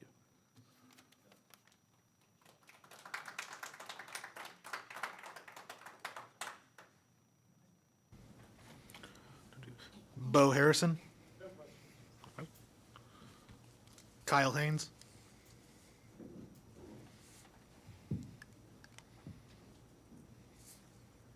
Kyle Haynes. Nope. Okay. Wendy Haynes. Nope. Okay.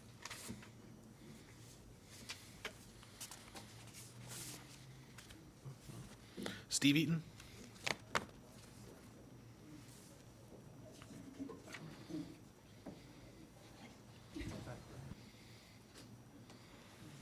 Hi, my name is Steve Eaton, I live at 307 East 111th. You're going to hear a lot about tonight about negative views about this project. I'm for it, by the way. And it's a small group here, really complaining. But what you have to look into is the 29 other thousand people that maybe not have an opinion or are for it or not here raising Cain about it. That's what you need to look at. When this was a Ripken project a couple, 3 years ago, I've got a little bit of a background here I need to tell you. I was completely against it. This is part of our property here is, you see the bottom line that goes vertical? If you go straight up to the, no, yeah, we go all that to the right, where the ball field's to the right. And the road. Me and my wife actually own 106 right now. You had some questions about 106 Road I can answer. That's in my backyard. I'm selling off part of my property to this, for this development. That's in my backyard. I'm the closest neighbor to this deal. We've looked at the lighting. We've looked at the sound. It's going to be okay. It's going to be fine. Of course, you've heard the stories. It's gone to court. It's in and out of court 2 times already, and it'll be out of the 3rd court here before long. And they're going to side with the first 2 courts. It's just the way it usually works. But I was against it until I had some serious thinking going on. And it took me a while. It took me about a year to come to these feelings that this is the right thing to do.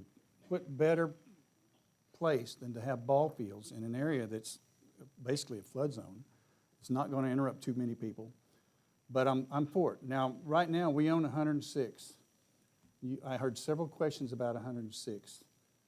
At the last meeting you had about the construction going south on Elm at the ranch, Robert Carr said that 106 is basically going to be an inlet and outlet to the backside of the outlet mall. And the Outlet Mall has decided, right now, they can kind of hold off. They don't really need it, but maybe 4 or 5 years. So that probably won't even be done for 4 or 5 years. Kat Linhart mentioned about, it was supposed to be, the design phase was supposed to be finished by now. Yeah, maybe I'm a little problem with that. They wanted the road to go straight, I didn't want it to go straight, so they were having it to curve. They wanted it to go straight, I wanted it to curve, and so they stopped the design project until I told them it was okay to go straight. I didn't want it on me. That's kind of when I decided if everything's going to change down here, I need to sell this property. So that was probably delayed a little bit by me, which was fine. Took me a while to decide what was going on. Right now,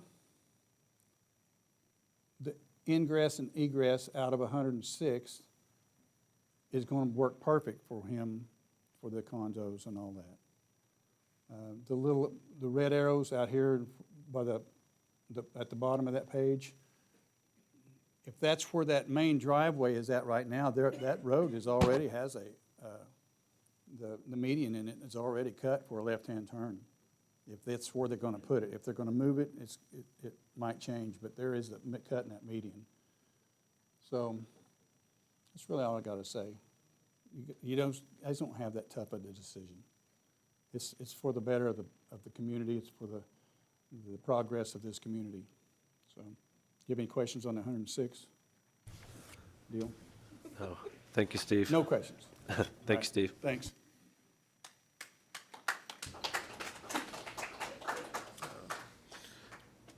Whit Todd. Oh. Oops. Aaron and Tiffany Little. No. Okay. Doug Wentz, Wine. Doug Wentz. No. Okay, that's it. All right, that's all the people we had signed up to speak. And so at this point, we will close the floor and have the applicant come back up. And I've written down some of these questions. I'm sure you have too. If you want to just address them off of your notes, that'd be great. I'd be happy to from the And I'll ones I keep- heard, but if there's any I missed. I'll try to keep please track and we'll come fill back me in. around to them if we need to. Sure. There was questions about the condos and ownership and kind of the target. I know that's not land use, so I just want to say first off that, CS allows various things, but the intent is that this price point is probably above 500,000 per condo. These are not going to be there's probably going to be retirees, people who don't want a yard, who want to have access to amenities within walking distance is the primary target of the conceptual plan. There is a playground, so we hope some children will be there. Playgrounds without children are not nice, but that might be grandkids visiting. It might not be large families living in condos. That's not something you see a lot of in this part of the country. So when we talk about impacts on schools, we don't have any projections. I can't give you any hard numbers, but this is not going to be bringing hundreds of new children into the school district. That, I don't know that the zoning can do that, but that's the intent, yes. The light pole height of 80 feet, technologically, if taller is better allowed, we don't have a strong opinion about it. If you want to just keep it 80 feet, we can come back if technology takes off and we need a 100-foot pole for some reason. That was something I think staff, because of technology changing, wanted to allow it. We're fine if you keep it at 80 feet. There was a question about government use indoor as one of the use categories. That's not intended. Fine to cross it out. I don't think it's actually in the PUD anyway. I think it's in the staff report. So approving the amendment to the PUD wouldn't actually introduce that. Although on the staff report, I'm not sure about this. It says it's permitted under the current PUD, and I don't know if that's right. There's no intent to do that. If we want to make it clear that that's not an accepted use, we're fine to strike through that and condition approval on it. The open and green space, the actual part of the PUD is the same before and after this amendment, which is at least 52% of the space be open green space. I keep seeing different percentages, different ways people calculate. I think it's a wonderful question. Green space, open space, those can mean different things. Is the mini golf course green space? You can include it or not, but the 52% is the walking trails along the creek, the mitigation plan, all the wetlands that are being protected at the south end and the pond right at 106th. That's not including buildings, mini golf, lakes, anything like that. But a lake is an open space. The difference between this and building a gigantic Walmart is different. And so when we talk about open spaces, I think of it more visually. Is there a structure that's blocking your view? The only thing in the actual PUD is a guarantee of 52% of green space. And I think it uses terms more specific than green space if you're concerned about that, which it's far surpassed in the conceptual plan. The question, I believe Mr. Little brought up hotels again. Just to be clear, the PUD uses hotels is struck through, motels is struck through. Those are not permitted before the amendment or after the amendment.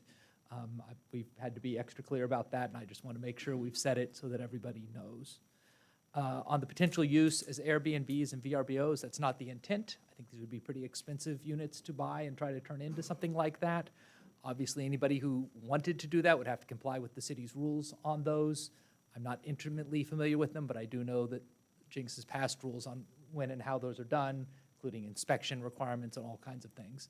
It's not the intent. I don't know how through zoning we can limit that, but that's not what people are hoping to build in this community. The other things I heard come up a few times was the lawsuit. You guys should listen to your own attorney, but because I am an attorney and the attorney for Mr. Phillips in the lawsuit, just to give you an update, we had a hearing over a year ago in front of Judge Cantrell in Tulsa County, had witnesses present in front of him. He took that evidence in and a couple months later found that the gist on the initiative petitions was misleading in calling the whole area a 116-acre commercial enterprise, that was misleading to people who signed the petition. They appealed that to the Court of Civil Appeals. A 3-judge panel there affirmed, said they agree that the petition was misleading, so you cannot have an election. They have asked the Supreme Court to look at it. You actually have to ask permission. They don't actually hear everything. It is sitting at the Supreme Court whether they will hear it or not. But at this point, everybody from the city attorney to every judge that's looked at it has found it misleading, and it is currently declared an invalid petition, which is why additional changes to the zoning can happen. If a valid petition is created, you have to wait until the election. But there's no bond staying the case. They've never asked to stay. The current zoning, and I think Ms. Hilton would agree, and I believe the city attorney would, but you should ask her. The current zoning is the current PUD, and that's why this is an amendment to that. It's not a brand-new PUD going from ag all the way to this. The ball fields, if we wanted to construct them right now, would be illegal to do. I think that's everything I had on my list, Chairman. What did I miss? I would say you're a great note taker. That is everything that I had as well as far as questions. That is the job. There was a. Are there any other questions from the commissioners for Adam?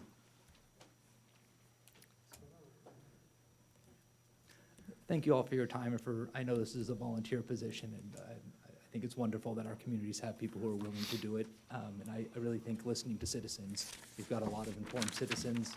Not every community, all their citizens are informed or is read into things when they come and comment. And I think it's a real blessing. Thank you for your time tonight. Thank you.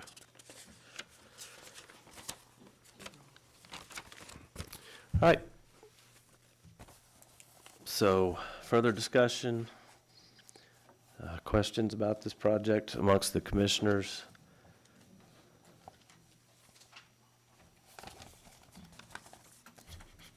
I have a couple things I'd like to say. A lot of these just coincidentally go along the lines of what former Mayor Parker had to say. I've been here a long time as well. As Mrs. Hilton already stated earlier in the meeting, some of us have been here a long time. So I've been around here since 1970. And as was stated, the population of Jenks in 1970 was just under 2,000 people. We had one bridge that crossed the Arkansas River. It was just called the Jenks Bridge, and everybody knew what that was. Highway 75 was referred to as the B line. Our current Little League baseball fields were the rodeo grounds. Leon's Barber Shop and Lawnmower Repair was on the east end of town where the big bank building currently sits. At one point, Oral Roberts tried to get us to change the name of our town from Jenks to Riverside. That really happened. You can look it up. The population of Jenks, there was a time in that in the late 70s, early 80s, when the population of Jenks doubled each school day when school was in session, and then was cut back in half when everybody went back across the river to their homes. The draw of the excellent schools, plus the Jenks access to the B line, created huge growth in our population. In 2000, it was 9,500. In 2010, 17,000. 2020, 26,000. And now upwards, approaching 30,000 people. I've witnessed all of this growth, and in some ways been a part of it, volunteering for a couple of decades on this planning commission and a short time as a city councilor. This growth in population necessitates us building new roads, building sewers, upgrading our sewer system, increasing our police presence, increasing our firefighters, and not just an average police force or firefighter or fire force, but exceptional services that match our schools and the quality of life that we expect in Jenks and why we grow and why we're here. So how do we do that?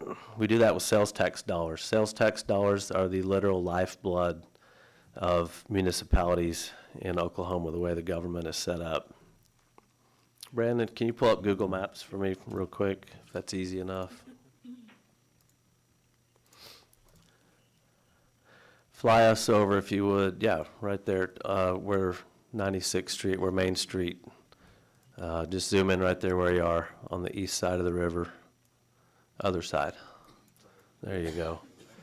Right there is Kohl's and all the commercial entities that literally face Jenks and kind of wave at us over there on their side. All of those sales tax dollars go to Tulsa.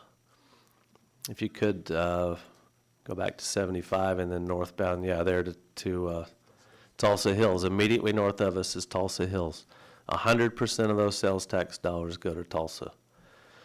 And if you can fly us down south to 121st Street, literally on our border, on our western border, Walmart, the steakhouse, Whataburger, all those commercial entities, 100% of those sales tax dollars go to Glenpool. So we've been getting drained dry for years and years and years of our sales tax dollars. And about 8 to 10 years ago, it was decided by city leaders, city staff, city council, that we were going to try and shift our focus to bringing more commercial development into Jenks to try to keep the city running. Jenks is a city of only 17 square miles. 6 of those square miles are floodplain, and the other 11 are essentially already developed. So we had to be creative. We've been creative, utilizing incremental finance districts, the TIF districts, allowing some development in development-sensitive areas. And finally, after years of planning and years of pushing, that commercial growth that we need so badly is happening. We see it at the Outlet Mall. We also see it in the current and future growth on the aquarium campus, new businesses opening and being built out on Main Street, the expansion on the west side with the Gateway area out by 75. So when I was on city council, I can remember we almost literally begged our police force and our firefighters to do more with less, and promising that at some point in the future, we would be able to make it right with them and do it correctly. And we asked them to live and to work in old and dilapidated and moldy firehouses, buildings, and to use hand-me-down equipment and trucks that were bought at auction. Gary Head, our public works director, He used to go to auction to buy trucks and loaders and backhoes just so he could repair the sanitary sewer around town, especially in the older part of the city. Well, that time of doing it right, it seems to me, is finally here. We're finally building the new fire station that you can see across the street. Chief Jackson, I know, is interviewing and hiring new police officers. Roads are being built to alleviate the morning and the evening traffic. We have the momentum. And I don't want to be the one to slow that momentum down. I think we owe it to our police, fire, public works, and most importantly to our citizens of Jenks to keep this ball rolling and provide the first-rate services that are coming with it.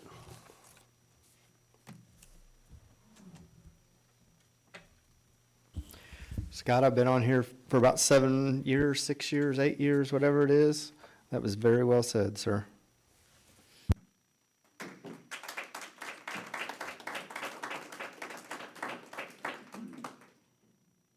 Scott, I just want to say, I've been here longer. I've been here since 1964. And my dad served on the planning commission for many, many years here in Jenks. And just to look back at what he fought, he would be very pleased.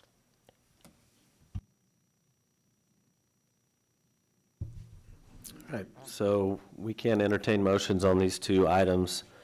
They would need to be separate motions for number 3, PA 25-44, and then number 4, JZ 35 PUD 142 MA1.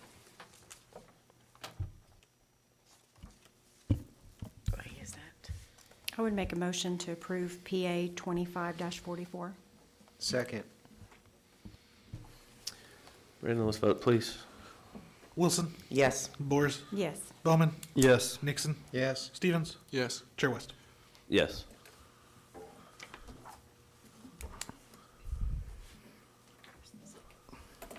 Page 43. I would make a motion to approve JZ 25 PUD 142.MA1. Second. We have a motion in 3 seconds, Brandon. You wanna- Let's vote, please. Wilson, Yes. Boers, Yes. Bowman, Yes. Nixon, Yes. Stevens, Yes. Chair West.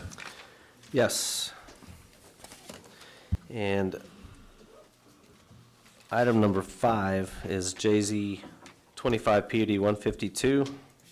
It's a request for a zone change from AG Agriculture and LC Local Commercial with a PUD 131 overlay to RS2 Residential Single Family with PUD 152 overlay. That general location is 131st and Harvard. Mrs. Hilton, please, with your staff report. Yes, thank you, Chair West and Planning Commission. And thank you to all the public who stayed and to the applicants who are the applicants for this item for being so patient with that conversation.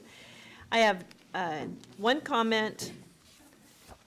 When you look at page 116 of 154 and you're looking at, it says request, and there are 2. But no action can be taken tonight on the actual comprehensive plan amendment. So I wrote about it, but I missed it on the agenda. Sorry about that. It'll come to you. If you choose to move forward, we will bring back the comp plan amendment as an administrative task on consent. So. All right, with that being said, this property is north of 131st Street and east of Harvard. We've had a lot of activity down in that area lately. There's a lot of, it's one of the last areas that really has some development potential. And this piece came to us a couple of years ago. That's why the language in the agenda was a little bit clunky, because we already have a partial zoning with a PUD. And now we're going to ask you to remove the existing zoning, and we've created a whole new PUD, so the applicant is back before you. It's the same landowner, and he's asking you to consider single-family residential. So if Mr. Macy will zoom into that first map a little bit. If you remember, we brought some comp plan amendments to you. I won't talk about that. I'll talk about that next. But if you look at this map, the property to the west, so we're looking at about 10 acres in the blue. But the property to the west is zoned RS1, but it has a specific use permit 119, and that is actually for a church use. And there's a residential use. This is what you all will remember I called the dandelion lot. And then on the east side of that property, we have single-family residential. On the north, we have agricultural zoning with single-family residential. And then on the hard corner, as you would expect, it's dedicated as commercial shopping and under development for commercial uses. Could someone get the door, please? Just close that door. Thank you, Mr. Little. So this map comes from INCOG, and the request before you this evening is to change the zoning for that entire parcel to single-family residential with a planned unit development. The UDO requires that any acreage over 20 have a planned unit development, but this developer came to us with a PUD, had a couple of things that he wanted to talk about to you this evening. So now, if you'll go to the second map, this is our current land use plan, and as you can see where that black arrow is, that's the same property that we're talking about, and it is yellow, which represents single-family residential. So a couple of years ago, when you approved the PUD for commercial adjacent to 131st, we approved along with that a plan amendment for commercial.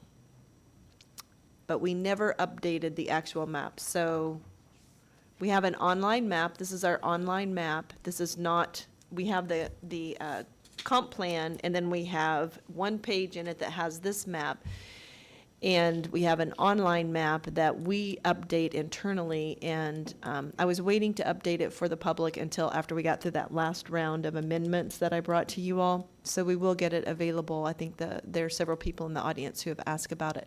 We'll get that and make it available to the public. I like it better than the one that's in our comp plan, because when we use our internal GIS, you can actually get the parcel layer, and I think it makes it a little bit easier to understand. So, if you choose to move forward, this is like a James Bond thing or whatever. If you choose to accept this assignment. Mission Impossible. I know it was some kind of exciting movie. If you choose to approve this, I will bring you this map, but it will look exactly like it looks on the agenda because we never actually changed it. So clear as mud, right? Okay. Well, I won't dwell on that very much longer. Let's get into the nuts and bolts. We have a chart on page 118 of 154. And I did not, in this case, like in the previous case, there was a PUD that had very similar uses. They kept the uses and they added more, but that is not relevant here. So there's nothing that refers to the old PUD. This is strictly PUD 152 is what you're looking at. If they went with an RS2 zoning, it tells you what the code says. If they went with an RS1 zoning, it tells you what the code says. So this is taken straight from our UDO, and it's table 16-31A, and this is the residential bulk and dimensional standards. In this case, they are asking for RS2. So I kept it marked through for clarification on that for the public or anyone who goes back and looks at it at this document. The 60 should not be marked through. What we did a couple of weeks ago, we changed the 55 to 60. So the code actually says, but I wanted to just keep it there as a little FYI for a couple of rounds, just so that we remember. So RS1 would be 70 feet. RS2 is 60.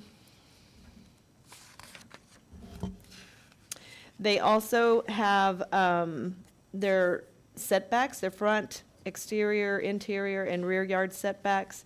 And then their height, they made their own exceptions. It is compatible with the code, but they were very specific, making sure that everything was covered. Their impervious surface coverage, they didn't change that. The, down below, it says UDO highlights, it should say PUD highlights. So everything below the yellow line are things that they added on this project. So let me look real quick.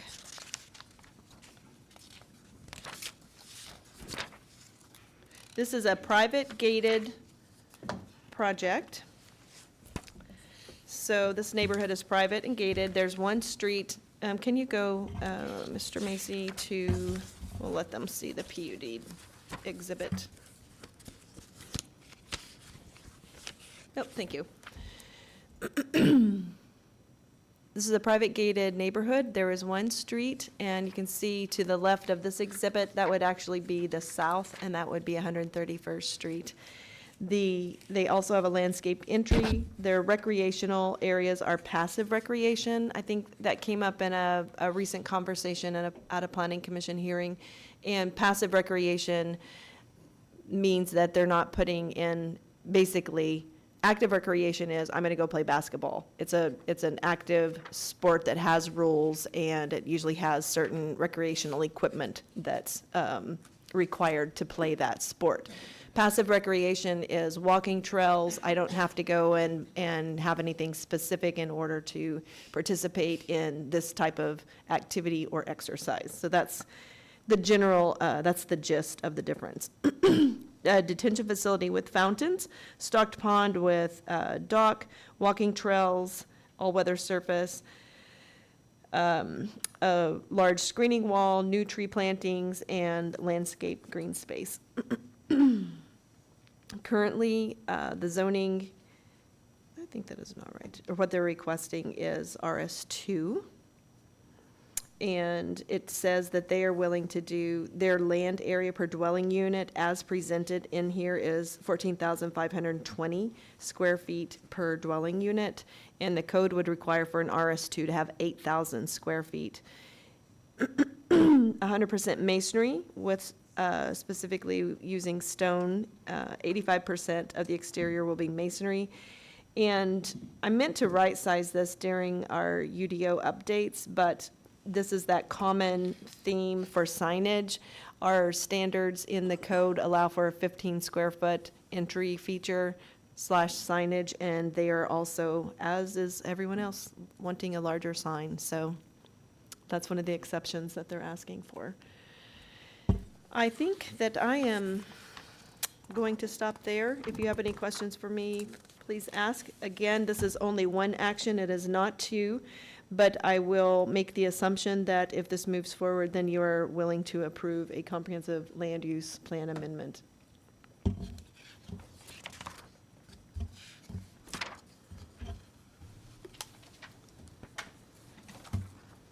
I just have one question.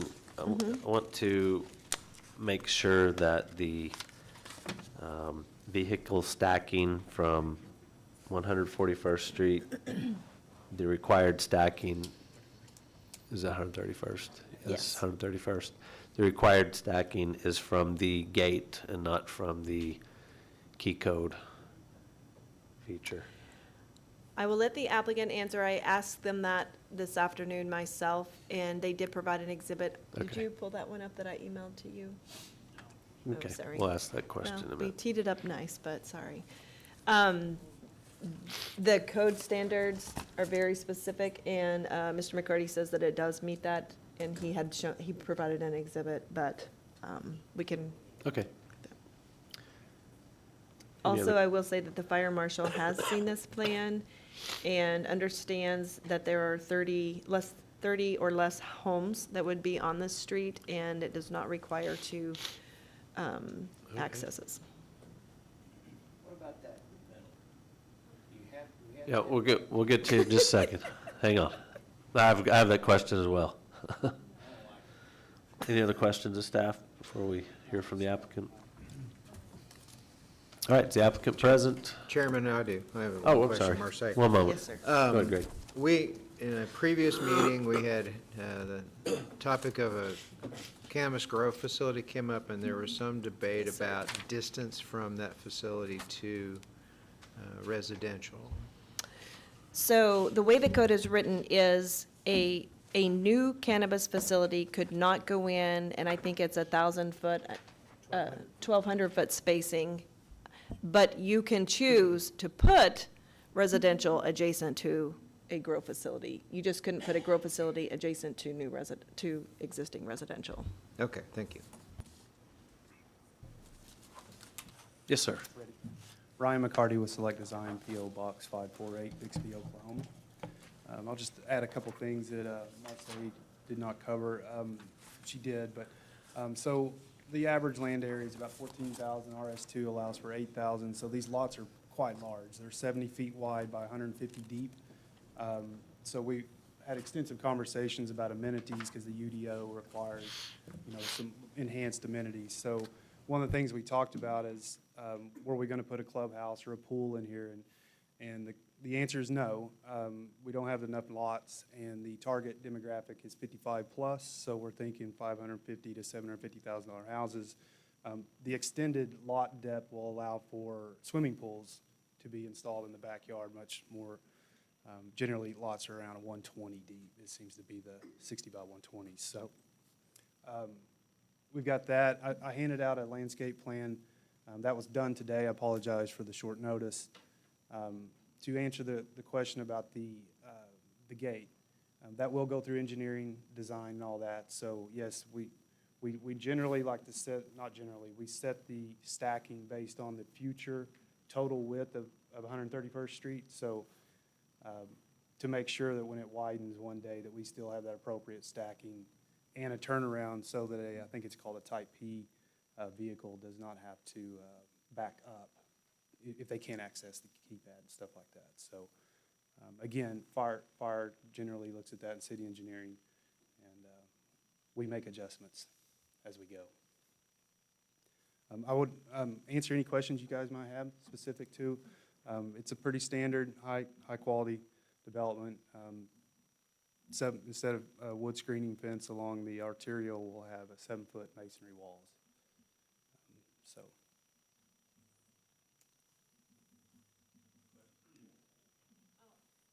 I'll answer Mr. Kozort's question. You will have to do something. And we have standards in our code because the length of your street does not meet the requirements in the code. So you'll have to have something, maybe you can try to be creative.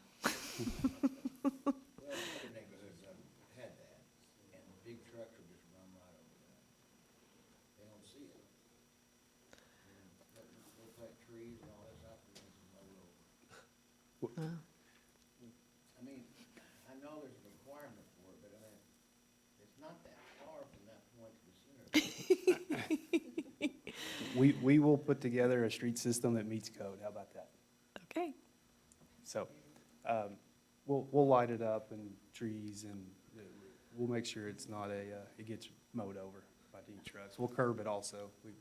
The streets are curbed, so that'll help literally curb that. So, yeah. All right, thank you, sir. Thank you. You're gonna build that pond first, so you can move all the fish from the one pond to the new pond, right? Right. We may. It'll definitely flow that way.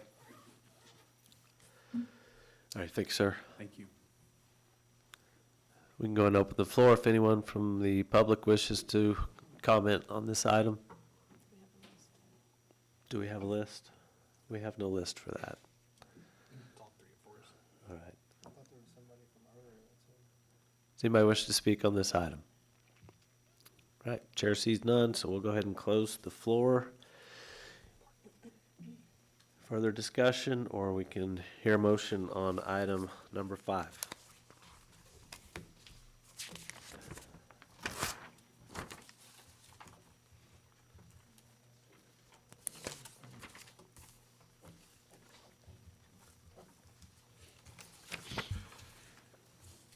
I'll make a, unless somebody's got something to say, I'll make a motion to approve JZ 25 PUD 152.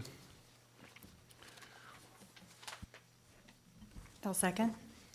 Brandon, let's vote, please. Wilson, Yes. Boris, Yes. Bowman. Yes. Nixon, Yes. Stevens, Yes. Chair West. Yes.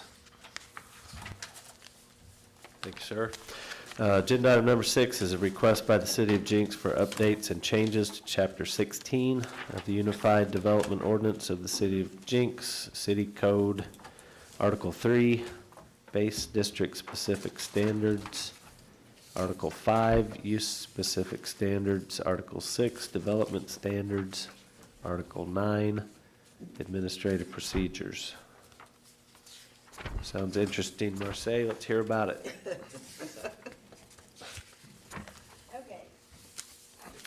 Thank you, Chair West and Planning Commissioners. On page 137, I lead each one of these items. It says page 9 through 10 of 215. And for clarification, when I start editing the UDO, the first thing I do is download the entire document into a Word document.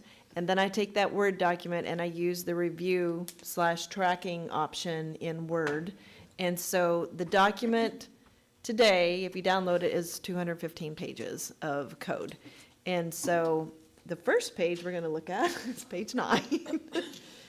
And so if you look at 139 and table 16-3-1, we took a case to the Board of Adjustment. There was a property excited to sell, they're moving on, and a whole big thing. And as you know, what often happens is they get to the title discovery phase, and there is an encroachment on a build line, et cetera. So, Mr. Macy, will you go down to the next chart? B, thanks. So in that case, they had an they came in and talked with staff, and they said, hey, we've got an encroachment on the front build line, and by encroachment, it was 20 feet. This wasn't like a 2-foot encroachment. So most likely what happened before the right-of-way was dedicated, before the road was expanded, the platted setback said one thing, and then the code said something else, I don't know. Anyway, don't remember all the details of it, except that we had to go to the Board of Adjustment and get a variance. What the attorney discovered in the middle of that is that they didn't have one encroachment. They had, I think, 3 or 4, like every side didn't meet any of the code. So the thing is, it's grandfathered, and that's fine, except if there's a natural disaster or something, they can't rebuild that property. So they didn't want it to just be grandfathered. They wanted it to be lawful. So we took care of the one encroachment because it was not advertised for 4 encroachments. And I got to looking, and this particular property was in an industrial park. And as it turns out, if there are 10 lots, probably 9 of them had non-conforming setbacks. So all of them would have had to be grandfathered. And because when we went through the comp plan and said we're not going to do any more industrial, and because it's basically grandfathered, I said, how about we just add some language that nothing is, basically, you would just go by whatever the plat said or whatever PUD it was approved under, because most of our things in the city are approved with a PUD. So all of that to say, every one of these in IL had a little 5 added to it, and then we just added it to the bottom of the chart and says this minimum setback only applies to new construction. So if you had an industrial property and you wanted to do new construction, you would have to abide by the UDO. If it is an existing property, then instead of having to go be grandfathered and get a variance, we just said you would be governed by either the PUD or the zoning of that time, or the plat. So we gave them relief through the code, trying to make the code so that it's not overly burdensome, especially for existing properties, like industrial parks. I was like, holy cow, none of these are right. So anyway, that was the gist of that one. So the next one, I recently had someone ask if they could, I don't even want to say what they ask for, because then they might be sad that I spoiled it for them. So number 12 was, on page 12 of 215, is height exceptions. And we don't regulate a lot of things in the city. There's a lot of things that we just don't regulate. And one of them are things on rooftops, except that we have height exceptions. So it occurred to me that if somebody wanted something very spectacular on a roof, and it was safely done, and it met the building code and the other things, then maybe we should consider allowing it, because it could be very iconic and very cool. So that's what that one is, to allow for approved art exhibits on rooftops. I feel really excited about it, I'll be honest. And then the next one, page 17 of 215, let's see. This is section 16-34, and this is our chart that we are always referring to. And currently, a place of assembly is, it could be a church, it could be an event center, it could be a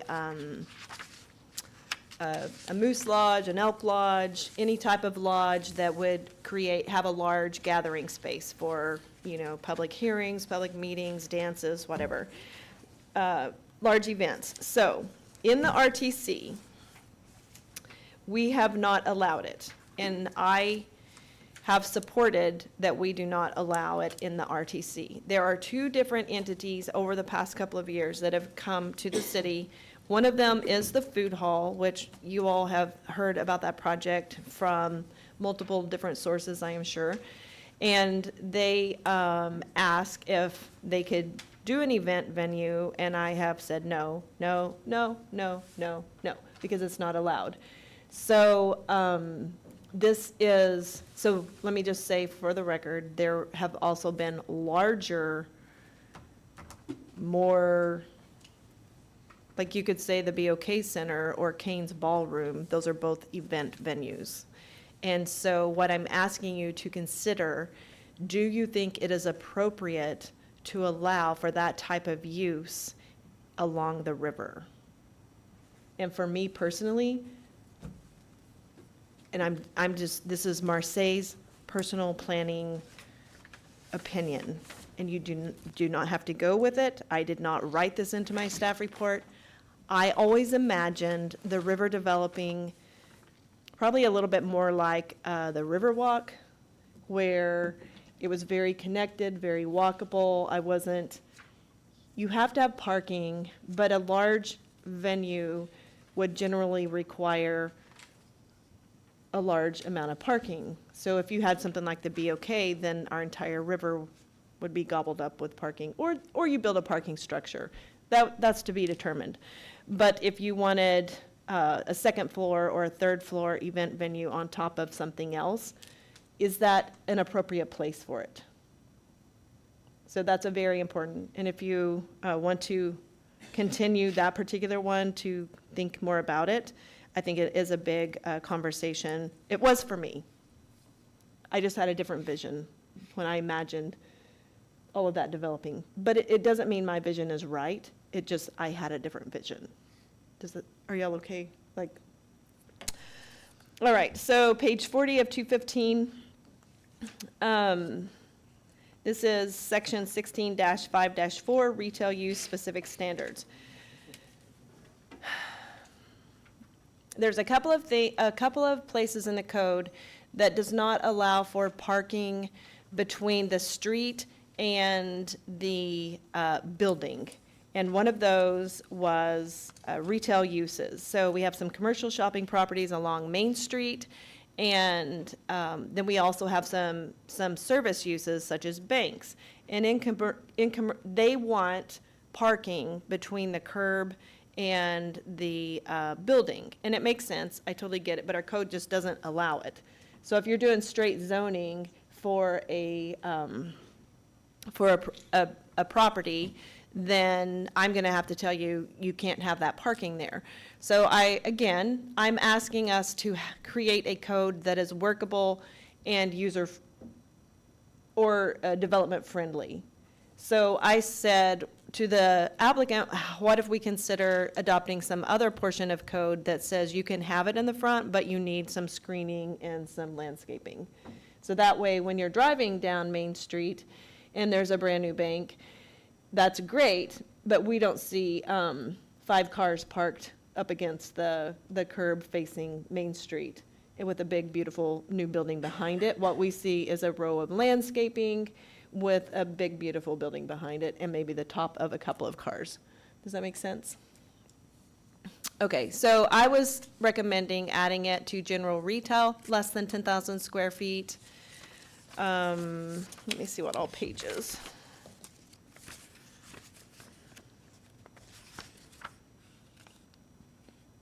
So general retail, less than 10,000 square feet, and I suggested we also do general service, less than 10,000 square feet. So what it would say is, commercial shopping and commercial general districts, if you have that use, then a portion of an off-street parking located in the front yard shall meet the following requirements: parking area, perimeter landscape, a low screening wall, the height of which provides effective screening to a maximum height of 3 feet, shall be used in conjunction with required landscaping, see section 16-6-3D, and the parking area interior landscape shall meet these other requirements. I would have one question to you that I do want you to consider, whether or not you think an actual screening wall is equally important, or would you like to see that waived? Because the 2 applicants I talked to felt like the landscaping was adequate and didn't necessarily like the idea of a screening wall, and I would leave that to your discretion to think about and decide. Let's see.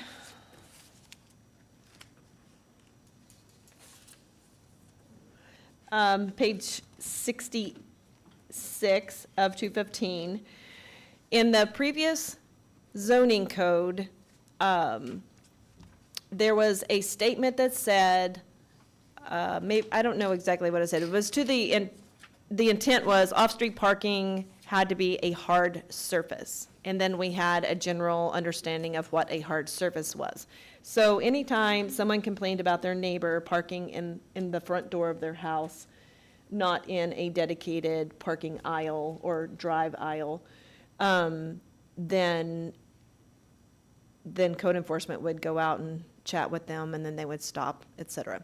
So in the new code, it didn't ever really prohibit parking on the grass. It mostly just said, if you need additional parking, you should have a parking pad, et cetera. So for clarification, I just said, let's do it. Parking on the grass in residential districts is prohibited. Love it. Okay. So it can be enforced by code enforcement. The homes that do not have like concrete drive aisles, they can park on that grass. That would be their dedicated drive area. This would just be, you can't park in that front yard area that's not part of your dedicated drive aisle. So, does that make sense? Okay. If you feel like it needs more clarification or something, I'm happy to work on that, but would probably just have to put it together a policy, an internal policy. So page 68 of 215, this was just cleanup. This place of worship needed to be removed. Page 75 through 77 of 215, this is talking about driveways. We currently don't allow for circle drives or semicircle drives. So if the lot was big enough, you could have that. And number 2, side single slab driveway design standards, recategorizing that paragraph. So if you look, I don't know what page that's on. Let's see here. Page 75 of 215, just actually adding some clarification, saying that the width is for a single slab this, and for the, just kind of making it more readable and easier to understand. The next one, let's see. Clarification, changes to materials. So parking pads. We had 3 cases come up and code enforcement, and this is really about materials. So again, previously, the old code said it had to be a hard surface. We don't use that language in the new code. So the actual materials says ribbon, so I'll just read this one as an example.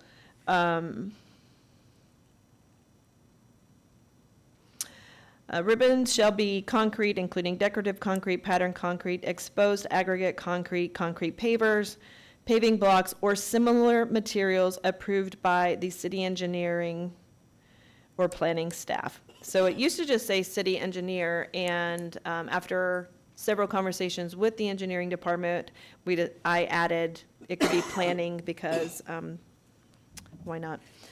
Then on the parking pads specifically, so there Can I are say three. one thing real quick? Yes, sir. Bruce, can you turn the air conditioner off?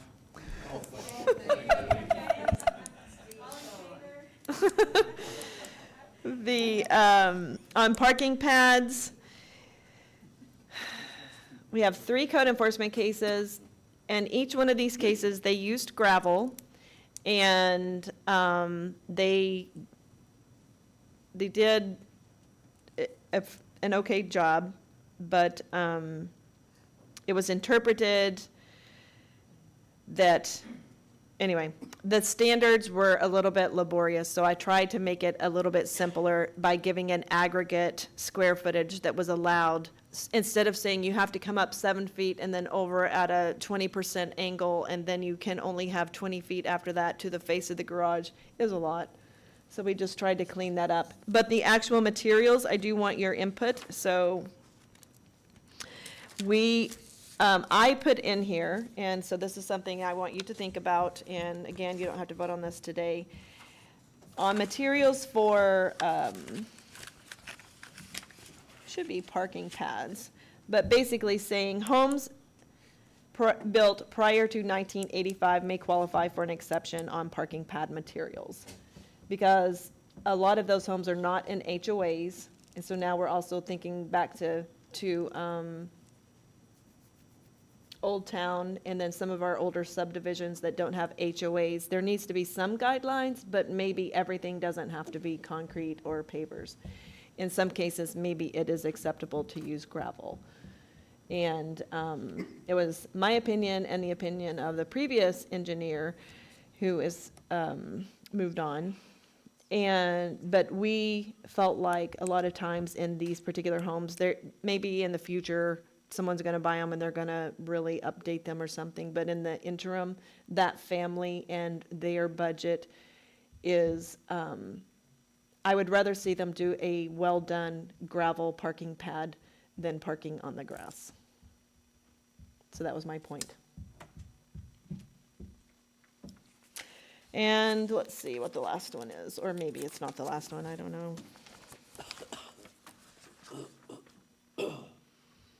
Okay, so we had ribbon driveways, clarification, parking pads, and then page 166 of 215. I had 2 lovely ladies who are in the audience who wore me out on this. So I tried to make this understandable. To me, it made perfect sense, but maybe it doesn't. So I went to this chart, and you'll see that we added a column that just has numbers in it. And basically, this is talking about how do you do a public notice. And there's one question: what does PNR asterisk stand for? I put it in my page, but I must have accidentally deleted it. So that's public notice methods. Let's see. I'll put it in for council. I'll make sure it's spelled out. Anyway, it's just clarification of the chart. Nothing changed. I just made it. So I put PUD, and then I wrote plan unit development, minor amendment, major amendment, special exception, and tried to categorize it so that it made more sense. And I did the same thing on the next one. I think Ms. Montgomery still had some questions and wanted additional clarification. I'll work on that, but it will not be this round. And that is it for real. Question. Yes, ma'am. Going back to the iconic, whatever you said. Yes. Would that mean that we would have more domes like First Oklahoma? Or the bank? Oh, that would be allowed anyway. Up to That will- yeah, up to a certain height, yes. No, I was thinking more like, I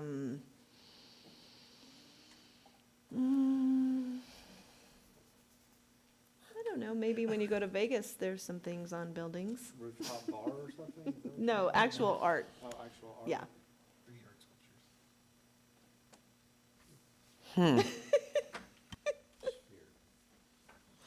Well, I mean, you don't have to approve it, or you can say, bring us more information. That's fine if you want better clarification.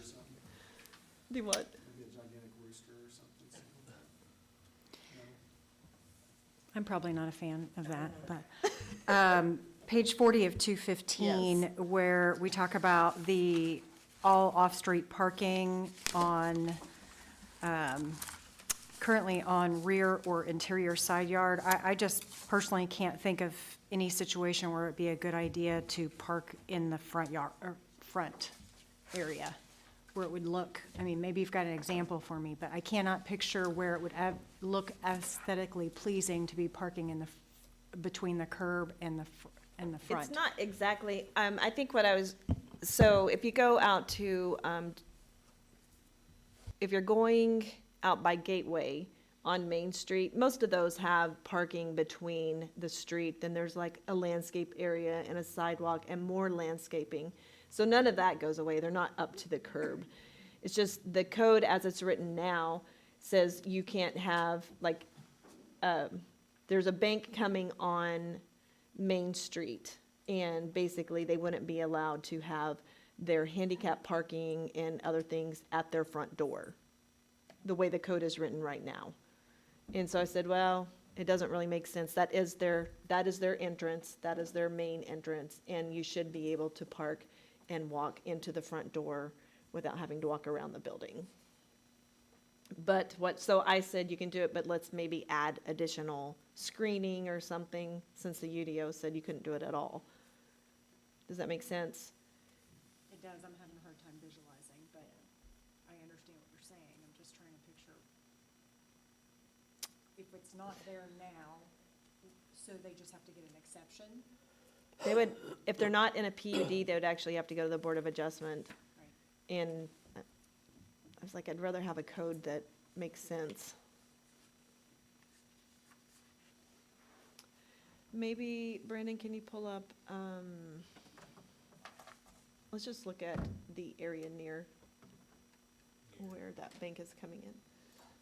I think my hesitation was just not necessarily writing it in so that it's automatically accepted now.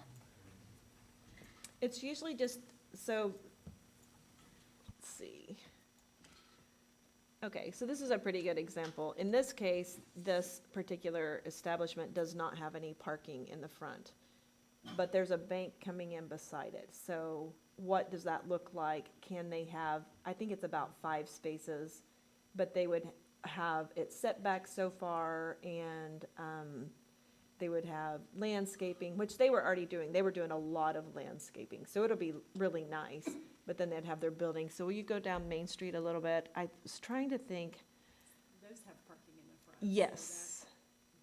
That would already be fitting, so did they go in front of the Board of Adjustment? No, it was previously allowed. Okay. It's pretty standard to allow parking adjacent to the street. That makes a little more sense, I was just trying to visualize. Yeah, I was, What you were yes. talking about. Okay. So here you can see, so what I'm saying is, it's fine, but maybe for future purposes, we put a little screening up, and so that we don't just see all those bumpers and cars when we're driving by. We require it in the downtown core. If someone puts surface parking on A or Aquarium Place, they have to do screening adjacent to it. Go ahead and keep going. I think you get the point, like, in most cases. I don't even know if he has a. Visualization. Yeah. Helps me. And we have a lot of existing commercial areas that will have 2 or 3 lots built out and then 1 or 2 that are not, and those don't have it. Now the new code requires it, but to do it, you now have your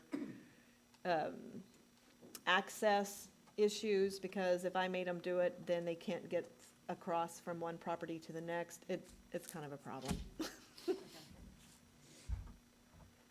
And then, sorry, but back to the 3D art, you have it worded as approved 3D art. Yeah, I think that there would have to be a policy in place for that type of approval. I don't think that we should carte blanche allow anybody to put anything on a roof. I don't have if you don't want to approve that until I come back with some type of a program or something, I'm fine with that. Could be a while. Haven't got the noise ordinance done yet, so. Unless we're getting lots of requests, I don't see it. I only have one request, and it doesn't seem immediate, so. Yeah, I think that could probably be tabled to have a little Sure. bit better structure. Yep. Okay? But at least we got it out there. Yep. Start somewhere, right? Mhm.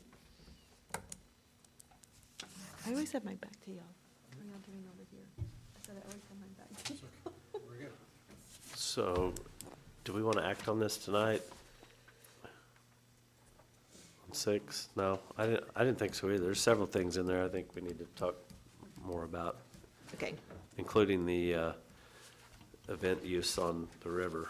I don't know Yeah. what direction you guys think want to go, but I do think you need to put some thought into that. Yeah. And I can probably put together, no, maybe not, just be thinking about it. all right, is there a motion on item 6? Unless it's to table, it doesn't need to go to public comments. It does, unless it's to table. Yeah, if you guys want to table it, that's fine. That's Say what- that again? If you guys want to table this, because it kind of sounds like you were almost headed that way, that's fine, you can go ahead and do that. But if you are going to make a motion one way or the other, it is a public hearing, so open the floor up to comments. I make a motion to table. Till when? Do what? Till when? Till next meeting. Thank you. I'll second. Okay, vote please, Brandon. Wilson? Yes. Boers? Yes. Bowman? Yes. Nixon? Yes. Stevens? Yes. Chair West? Yes. Anything after that? All right, we are adjourned at 9:01.